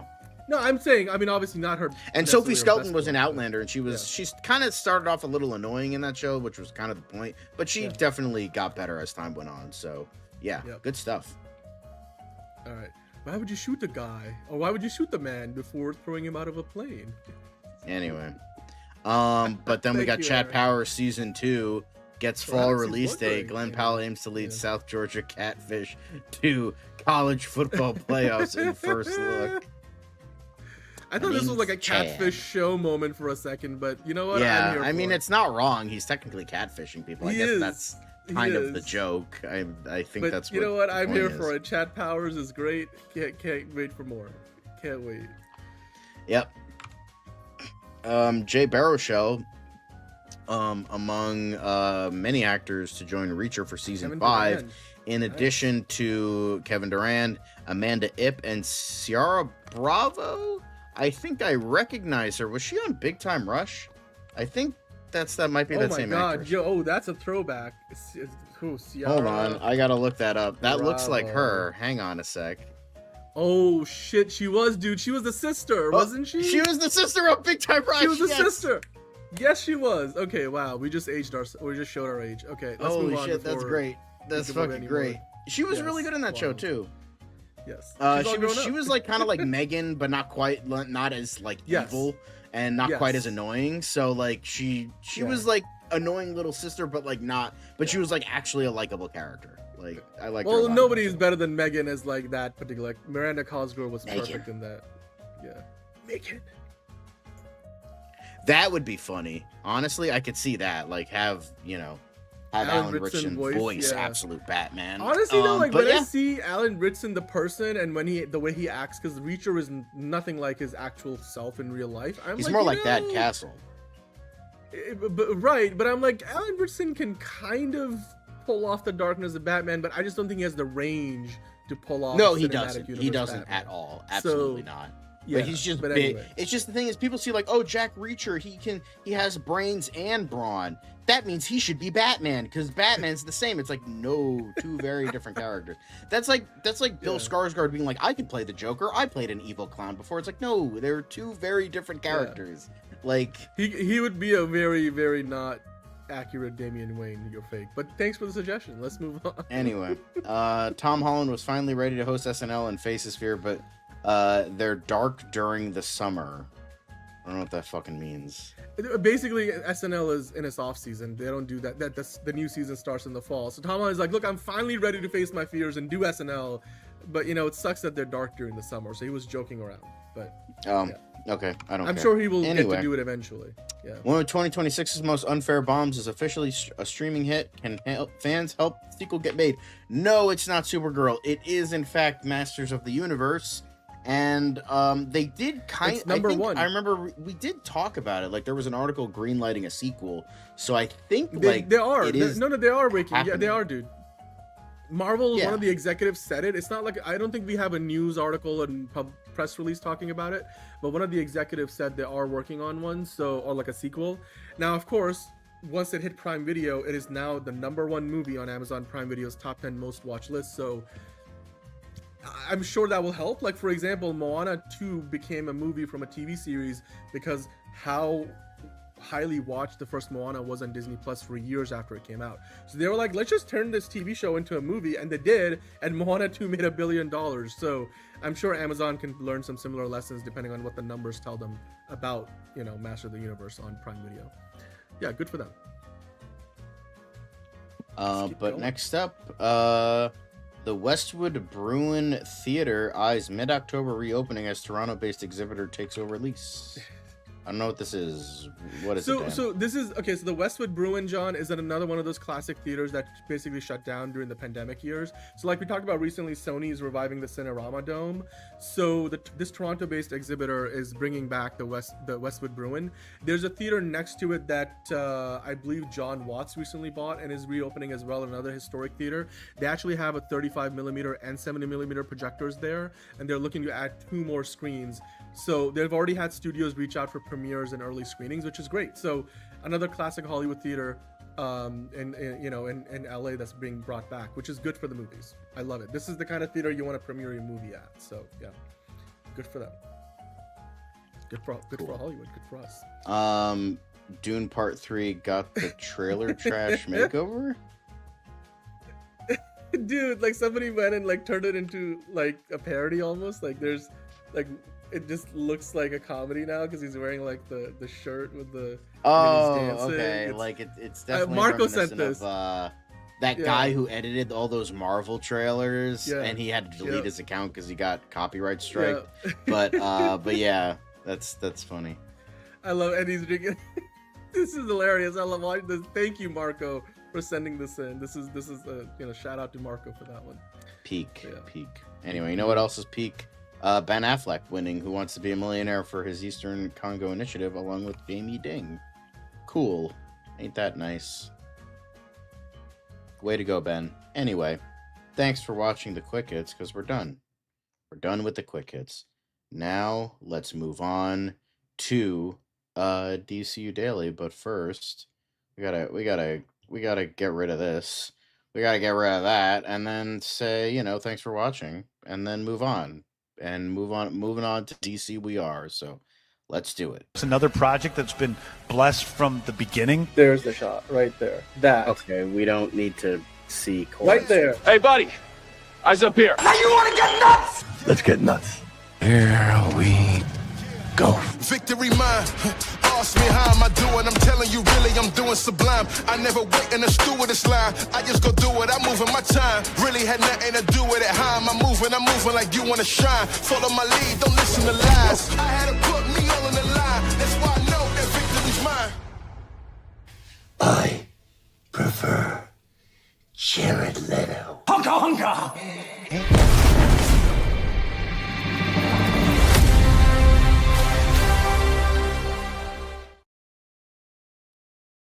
Welcome to DCU Daily. I am your temporary host, I guess, John.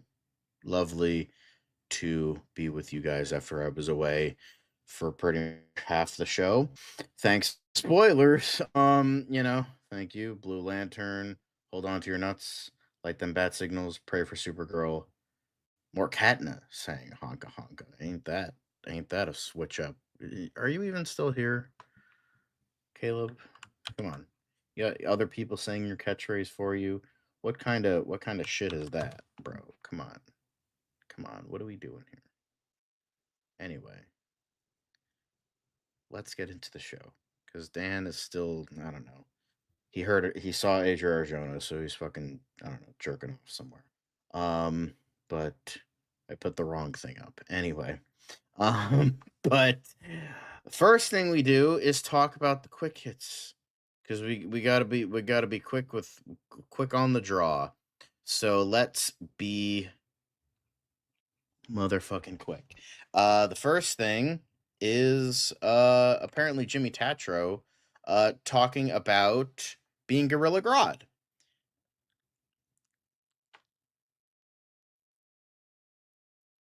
So yeah, he finally confirmed it. yeah, so sorry, he's essentially I had saying to take a bit of a break there. we're okay. So it's essentially them talking about how he got he's saying he got the fucking role, and and you know, kind of this guy's fucking talking way too fucking long. All right, dude, shut the fuck up. Nobody fucking cares about you. You care about Jimmy Tatro. Like, shut the fuck up, bro. But essentially what, you know, Jimmy Tatro goes on to say when this guy finally shuts the fuck, he's a fucking Bears fan. All right, he doesn't shut the fuck up. You know, he's just saying, essentially, you know, Tetra saying, like, I, you know, do mainly voice acting for this.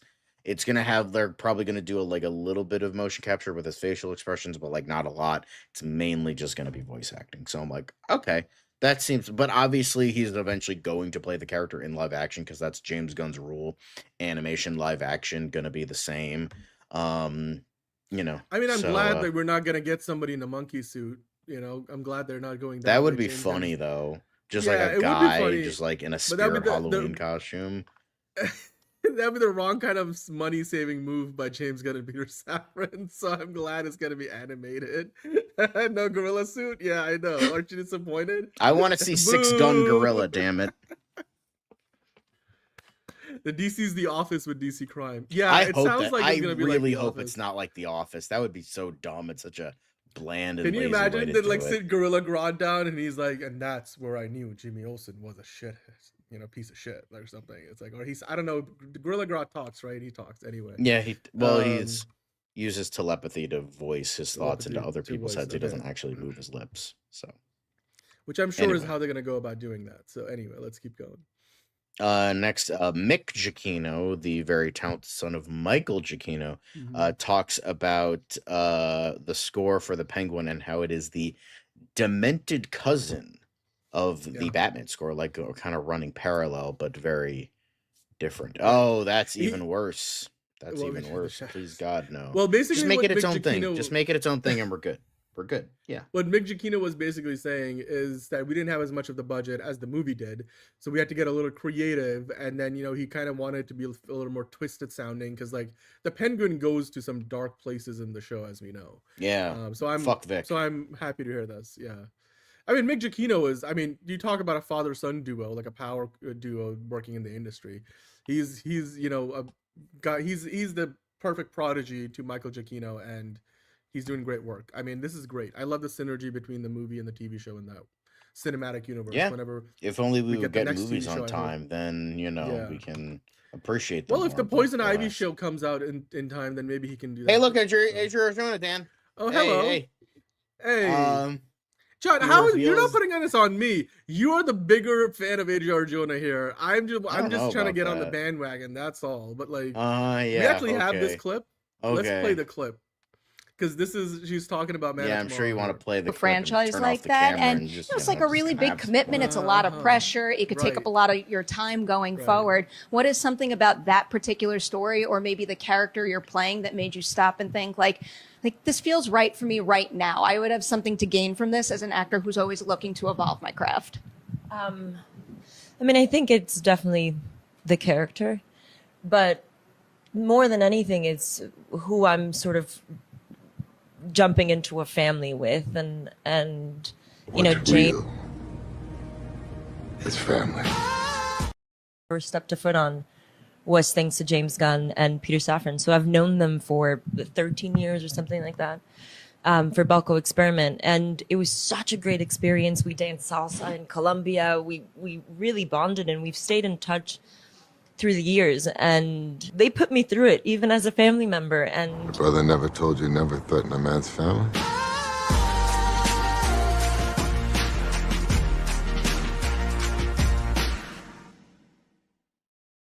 they put me through it, even as a family member, and made me earn it. But I think when you decide to, you know, join a universe or join a family, the people are the most important. And I love them to pieces, and I've known them forever. They gave me my first shot, and then, you know, this shot. So I'm so excited. I love highlighting filmmaking families. It just got bigger. Brought up because you're reuniting with them since having made Belko Experiment. Are you able to tease anything you did on the Man of Tomorrow set that would make you go like, my God, I can't believe I'd be capable of doing that as an actor one day? Maybe owning space. I think when you're playing different characters, I was so green and I was so shy and I was so scared to be on set. I still haven't started filming. I'll tease that. But just to be able to have conversations and to be a part of this family, but also have, a little bit of confidence of being like, oh, I wonder if this is like this or like that. I think that's the biggest difference that I've seen as an actress, and I think as a woman too, I think it's maturity as well and just respect. I don't have friends. I got family.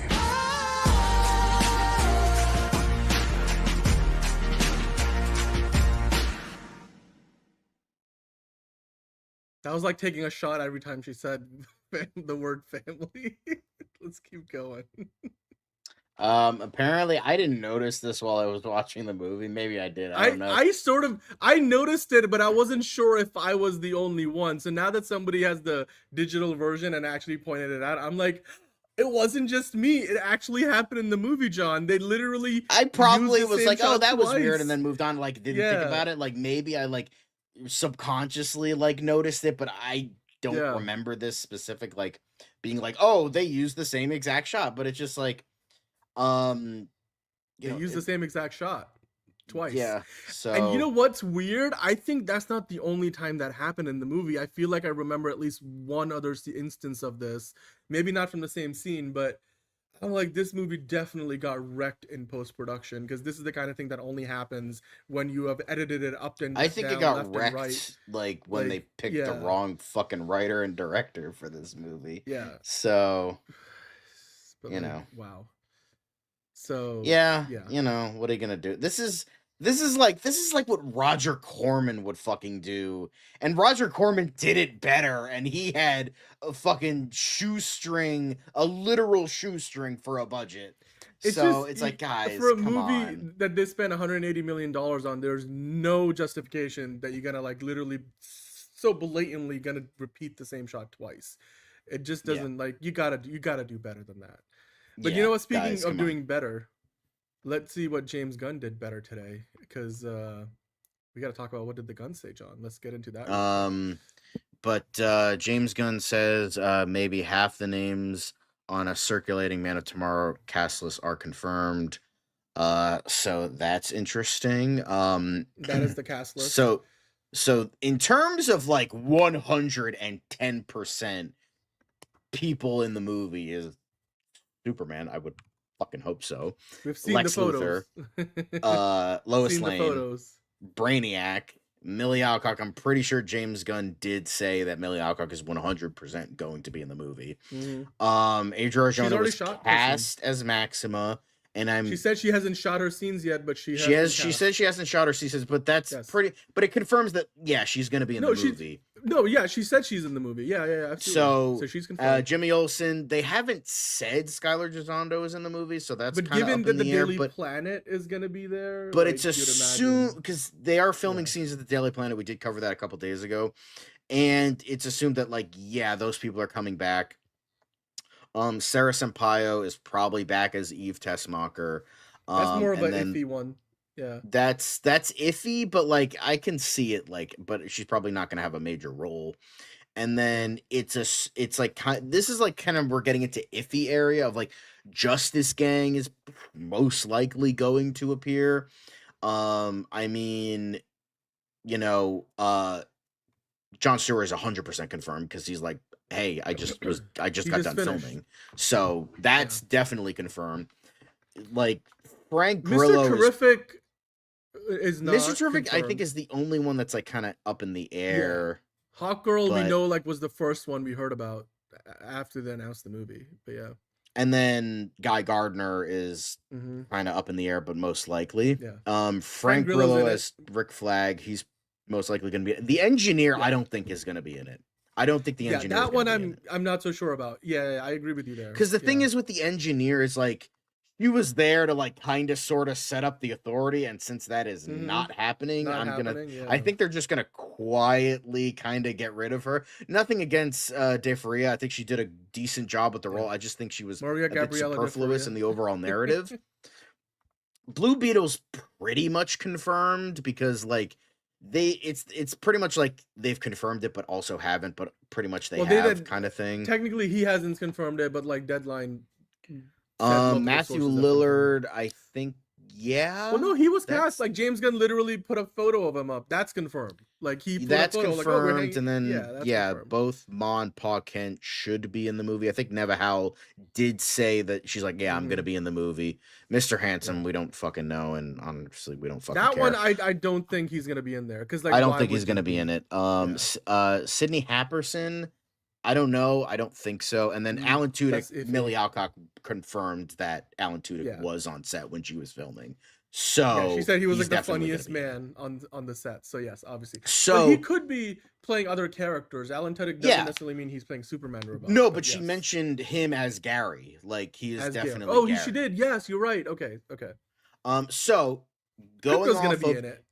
Going off of definitive 100% been confirmed by a trustworthy source or James Gunn, David Corenswet as Superman, Nicholas Hoult as Lex Luthor, Rachel Brosnahan as Lois Lane, Lars Eidinger as Brainiac, Millie Alcock as Supergirl, Asia Arjona as a female character in the movie, most likely Maxima, with the slight possibility that she's Wonder Woman. I don't think so. Then Jon Stewart, Aaron Pierre as Jon Stewart, Alan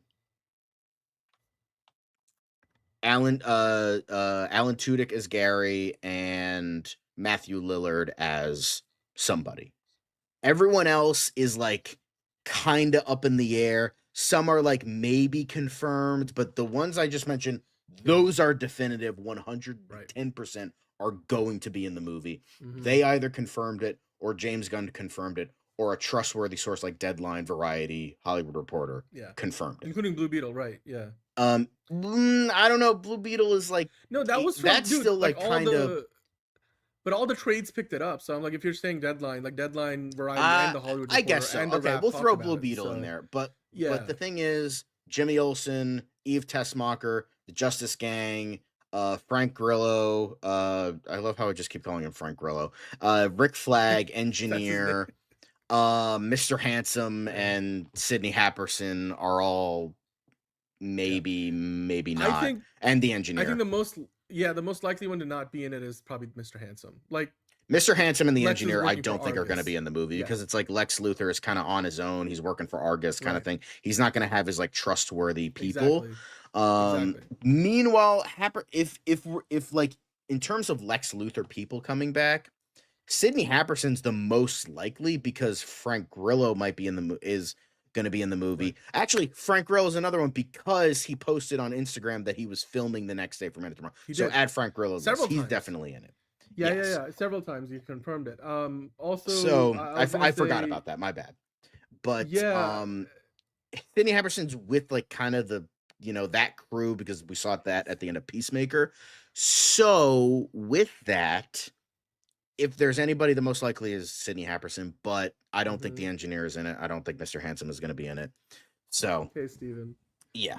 So pretty much all those people that I mentioned definitively, in addition to Frank Grillo and Blue Beetle, are going to be in it. Everyone else is a little iffy, but some more likely than others. Yeah, that's fair. I think that's an accurate assessment. But apparently, your boy also debunks rumor the DCU Batman has been cast. Hey James, there's a lot of rumors circulating. You expect that you guys have already cast Batman in your universe. Can you debunk it? Debunked. And we can also see the actual thread bit right here, as well as other stuff. Reconfirming, because we already knew this, but he's reconfirming again. Lanterns will be a weekly show, as well as hopefully I'm early enough. Mr. Gunn will answer what's your favorite MF Doom album. If you listen to them, Mad Villainy. So if you really wanted to know James Gunn's favorite MF Doom album, there you go. But he did say it, so we're including it. There you go. Weekly episodes of Lanterns, which I thought we were pretty sure about. It's an HBO show. They don't binge drop shows. And then, yeah, I mean, of course, I mean, bunked. He didn't just debunk it, John. He bunked it. So no Batman cast yet. At least he's not. If he's done, if that's happened, he's not saying it, and it's probably most likely not the case. And if speaking of Green Lantern, speaking of lanterns, we have some Lanterns news, mainly about the stuff at San Diego Comic-Con, sort of the wrap up of everything we got. I like this photo, them. Though. This is a great photo. It's a shame that the fucking actual lantern sucks ass. But like, it kind of looks cool to me in this shot. Like honestly, but like anyway, I think it's just like, you know, I think it's the you know what? Here's the thing. I will say I think it's just the aura of Aaron Pierre. I think that dude just aura farms wherever he goes. And I think Kyle Chandler just more likely looks like, that too. Like he's rocking the goatee. But like Kyle Chandler looks like an old man who's about to like show you the hidden part of a mansion from like 100 years ago. Like, this is where Master brought us in through the servants' quarters. Come along with me, sir. Like that's like the vibe I'm getting from Kyle Chandler. This is like Batman and Alfred vibes. That's what this photo looks like. Yeah. And Batman being Aaron Pierre. That's what this looks like. Yeah, it's just like you have like, Green Lantern killing, and then like, hello, Master. I am, you know, your servant. I am your decrepit servant. I like one comment that says, why can't Kyle Chandler be 20 years younger? my God. I'm like, Jim Lee is so little. Oh my God. I know. We've saw this photo before. Oh my God, bro's like a fucking midget. Holy shit. I didn't realize Jim Lee. How tall is Jim Lee? Jim Lee height. I'm actually curious about this. 4 feet 8 inches. No, he's 5'2". 5'2". Okay, I was off by like 4 inches. That's how tall my sister is. Holy shit. What the God damn. He's so tiny. Yeah. Oh my God. Anyway, sorry. I don't mean to laugh. I'm not laughing at him. I'm laughing with him. We appreciate a short king in this house. All right. Yes.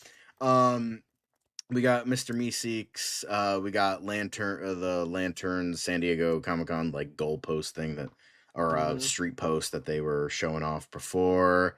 Got a fan. This looks kind of cool. Holy shit. What the fuck is that? I think this is like part of that Green Lantern experience where if like you face your fear, you get a ring at the end or whatever. How are they doing this? Like, I want to see how they made this. That looks wild. That looks like an energy bubble. I think it's like a holographic projection, if I were to take a guess. Could be. Like it looks like. And it looks like there's a Guardian in the middle, so that's kind of cool. That's our first look at a Guardian, I guess. Okay. Then we got Lego Batman, even though Jimmy Kimmel and others claim that nobody cares about Lego Batman. Well, they do care because Lego Batman's awesome. And also one of the best Batman movies theatrically released. So exactly. We got, Tom Reese Harry's. We got Superdog. I wish my dog would wear her scarf, but no. When we try to put it on her, she fucking growled at us and tried to bite us. So it's like, force it. You can't force it though. My sister, well, she liked it for. I will say it is funny. Pretty. She liked it when we put it on her for Superman, and then she didn't like it for Supergirl. So I'm like, maybe that was the sign that Supergirl wasn't going to be a good movie. She's like, no, we're not doing that. Thanksgiving turkey. Yeah, she's telling you. But yeah, I don't know what the fuck this is for. Is that an owl? Okay. We got Adventure Time side quest. Cool, don't care. We got this thing, don't care. Ooh, these cool cosplayers. You got Zatanna, Superman, and Wonder Woman. That's fucking Superman. Awesome. Those are absolute. Well, the absolute versions, yes. Yeah. But yeah, that's looking good. Hell yeah. That looks like they just took the Man of Steel costume and blew up the S and added the streaks. But sure. Cool. Like it. Great stuff. What more do we got from Lanterns? Apparently fans react to James Gunn's Hal Jordan tribute following recent leak. We kind of talked about this the other day. Basically, remember this was what he was showing off, by the way. And apparently, there's a lot of fans who are like, "Oh, that's great, James. It's but you kill off the dude in the first episode, apparently." So people are not that too happy about that. I mean, John, how are you feeling about the idea that Hal Jordan may not be long for this world, even though I think it's dumb. Like the best it's just like, because here's the thing.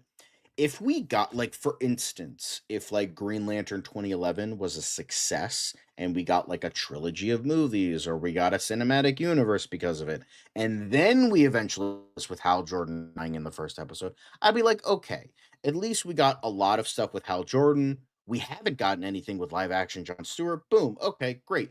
Let's get some live action Jon Stewart. Hal had his time. Okay. But the thing is, we've only literally had one movie. It was a colossal failure. It almost killed Ryan Reynolds' career. It almost killed Martin Campbell's career. It fucking killed the idea of cinematic universe for a couple years. And bam, wham, bam, thank you, ma'am. And now the very next live action adaptation we're getting of Hal Jordan, you kill him off in the first episode of your show. That just feels fucking weird to me. Like, here's the thing. Like, for instance, it's like the vibe of it's like kind of like killing off Superman in BVS. It's like, why are it just doesn't make we've barely gotten to know this Superman. Why are you killing him off fucking immediately?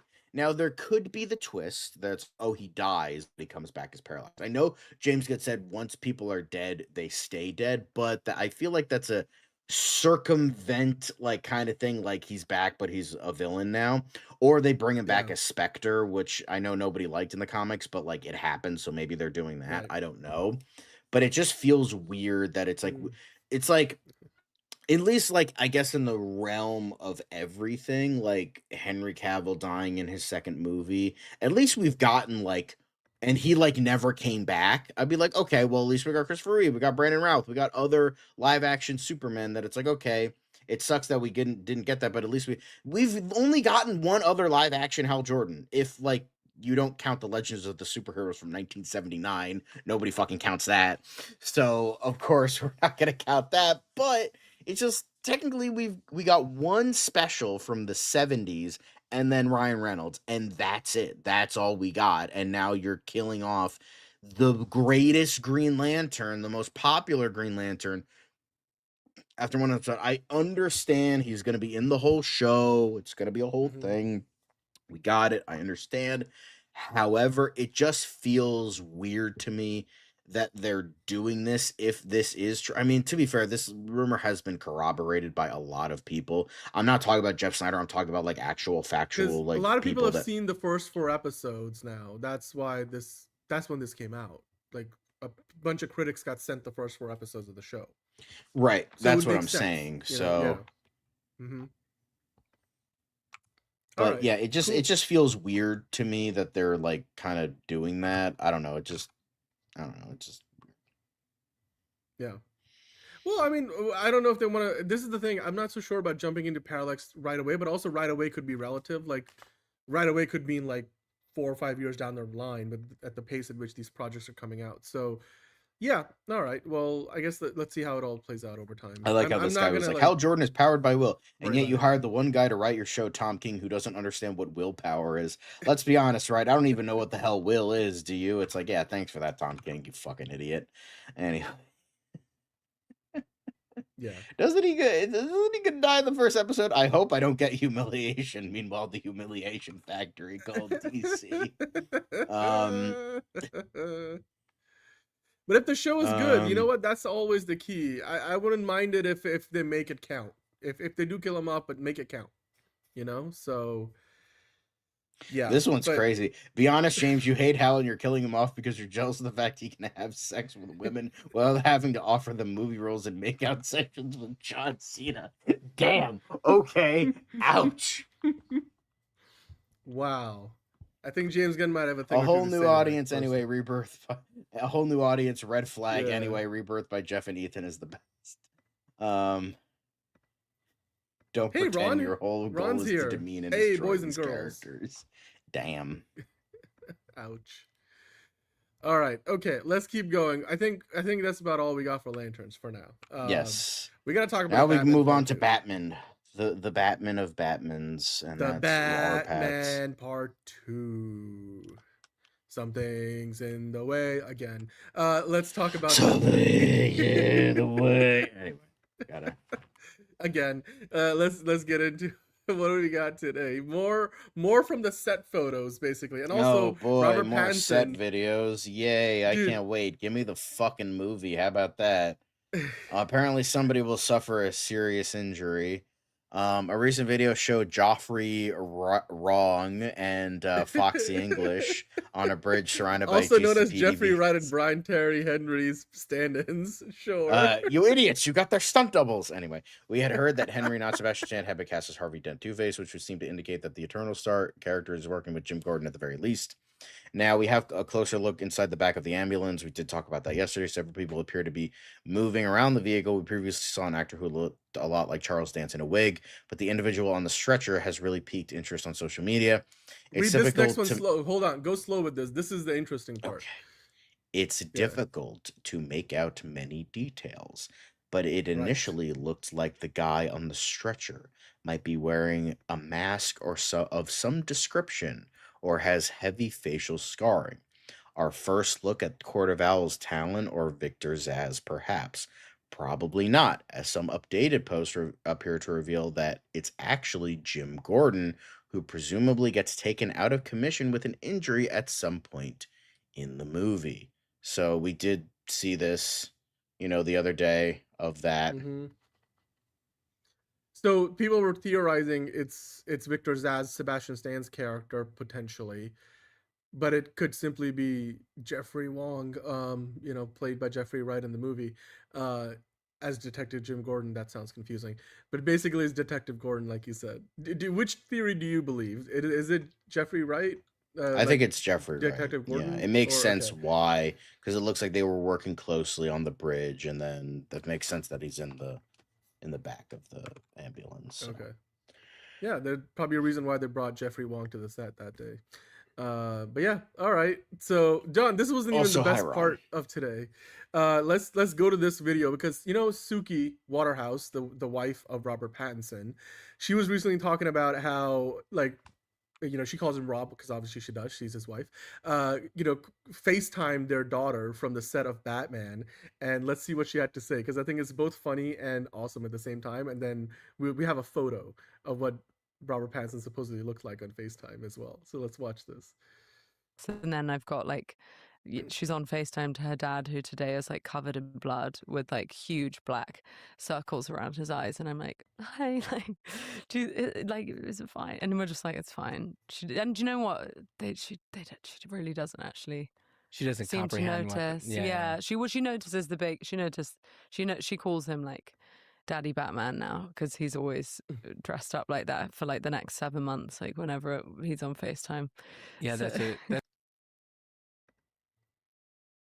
Yeah.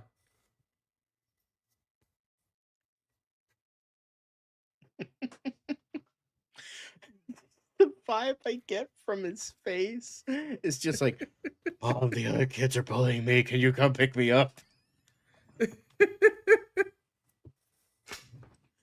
They thought my cowl was stupid.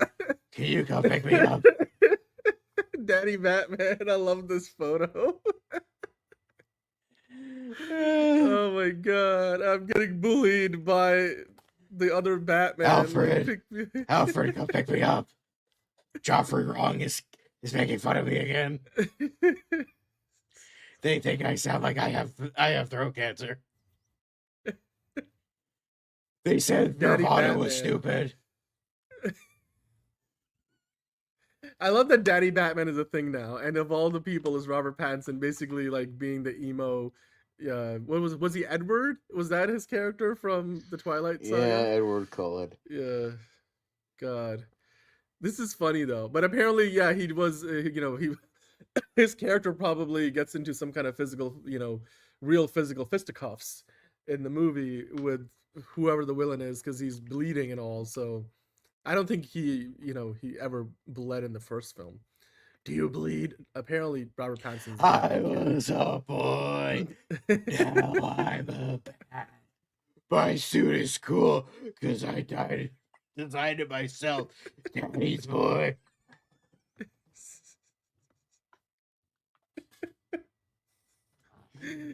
I can't even tell if this is like the actual like FaceTime screen, but this is hilarious. I'm like, I would love this to be my FaceTime experience. But I'm sure his daughter was terrified or horrified. Daddy's bleeding. Like he's got red eyes. Yeah, that's like this dark humor that Robert Pattinson has. And you know what? Oh yeah, 100%. Like that, it's just like, honestly, it's funny that he's Batman because he acts like the Joker in every interview because you don't know if he's lying or telling the truth.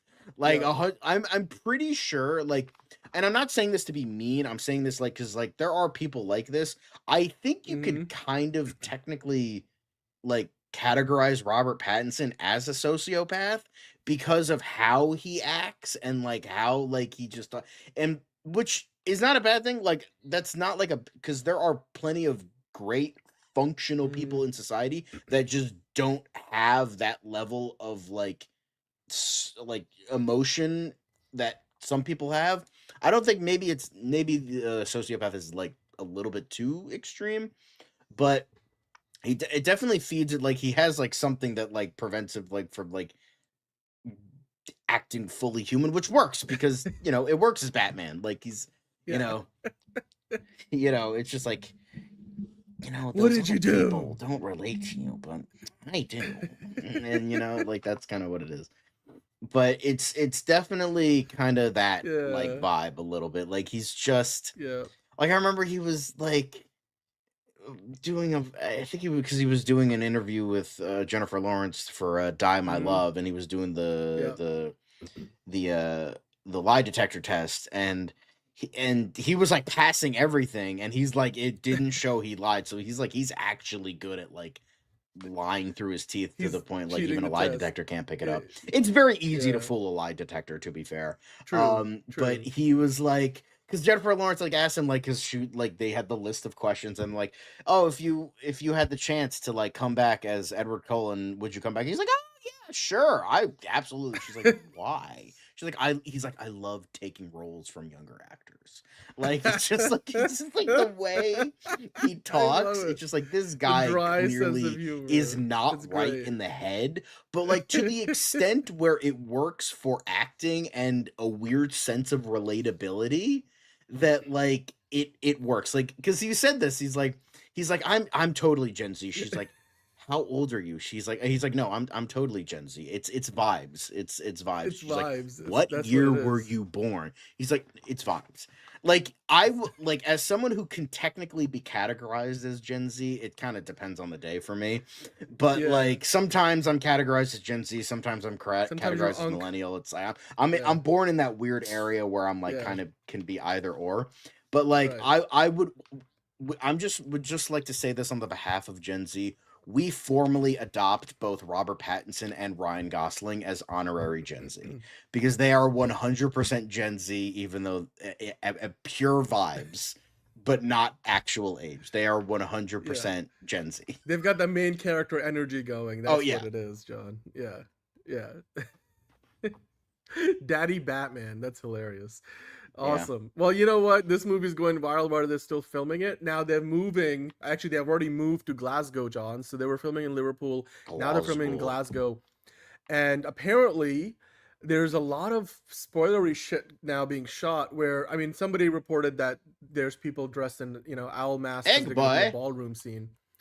So, but yeah, Egg Boy said... well, he corroborated somebody else saying, that they're doing mostly second unit photography, so mostly stunt work, like what we just were looking at earlier. But this person was working on what it says he works on Bothwell Street, which is one of the streets they're shutting down briefly to film. And he said, we got a letter. It's all stunt from work from what it was told to us. So yeah, I mean, I believe it. Like, I'm sure they would have let them know if like, oh, Robert Pattinson was going to be walking around, don't crowd him kind of a thing. So yeah, this movie is going to be filming for a long time yet. And like the first movie where we got a lot of those first looks at the suit from the stunt scenes they shot in Glasgow and Liverpool, I'm sure there's more of that going on here. So I can't wait. And when there's more set photos, we'll bring them to you. But it looks like, you got to be careful. You might run into a spoiler if you don't want to be spoiled. Even though if you're watching this show, we did already spoil you. So anyway, on that lovely note, John, I think it's time for us to wrap up the show for the night. and thank you for joining us in DCU Daily. As it is the time past 3 a.m. in the morning, I guess we'll have to put off Tier List Tuesday for another day because it's way too late in the night. No, John it'll needs work. to It'll be catch Tier List Thursday. Tier List yes, more of an alliteration than Tier List Wednesday. That felt a little off to us. But yeah, on that note, John, you're going to see the movie tomorrow. You're going to see Spider-Man Brand New Day. Well, today, and in about 8.5 hours. So 8.5 hopefully hours. I actually get sleep. Hopefully, be talking about it again tomorrow, and maybe in spoilery sense, or maybe we'll wait till Friday. It depends on what you guys want to do. You let us know in the comments if you want us to talk about the movie with full spoilers tomorrow, or if you want us to wait till Friday. Ron says he's watching it tomorrow. There you go. So maybe we can talk about it tomorrow. If Ron's seen it, then everybody has seen it. And on that lovely note, John, we'll let James Gunn bless us on the way out, and we'll be back tomorrow, another episode of DCU. It's another project that's been blessed from the beginning. There's the shot right there. That. Okay, we don't need to see right there. Hey, buddy. Eyes up here. Now you want to get nuts? Let's get nuts. Here we go. Victory mine. Ask me how am I doing? I'm telling you, really, I'm doing sublime. I never wait in a stewardess line. I just go do it. I'm moving my time. Really had nothing to do with it. How am I moving? I'm moving like you want to shine. Follow my lead. Don't listen to lies. I had to put me all in the line. That's why I know that victory's mine. I prefer Jared Leto. Hunka, hunka.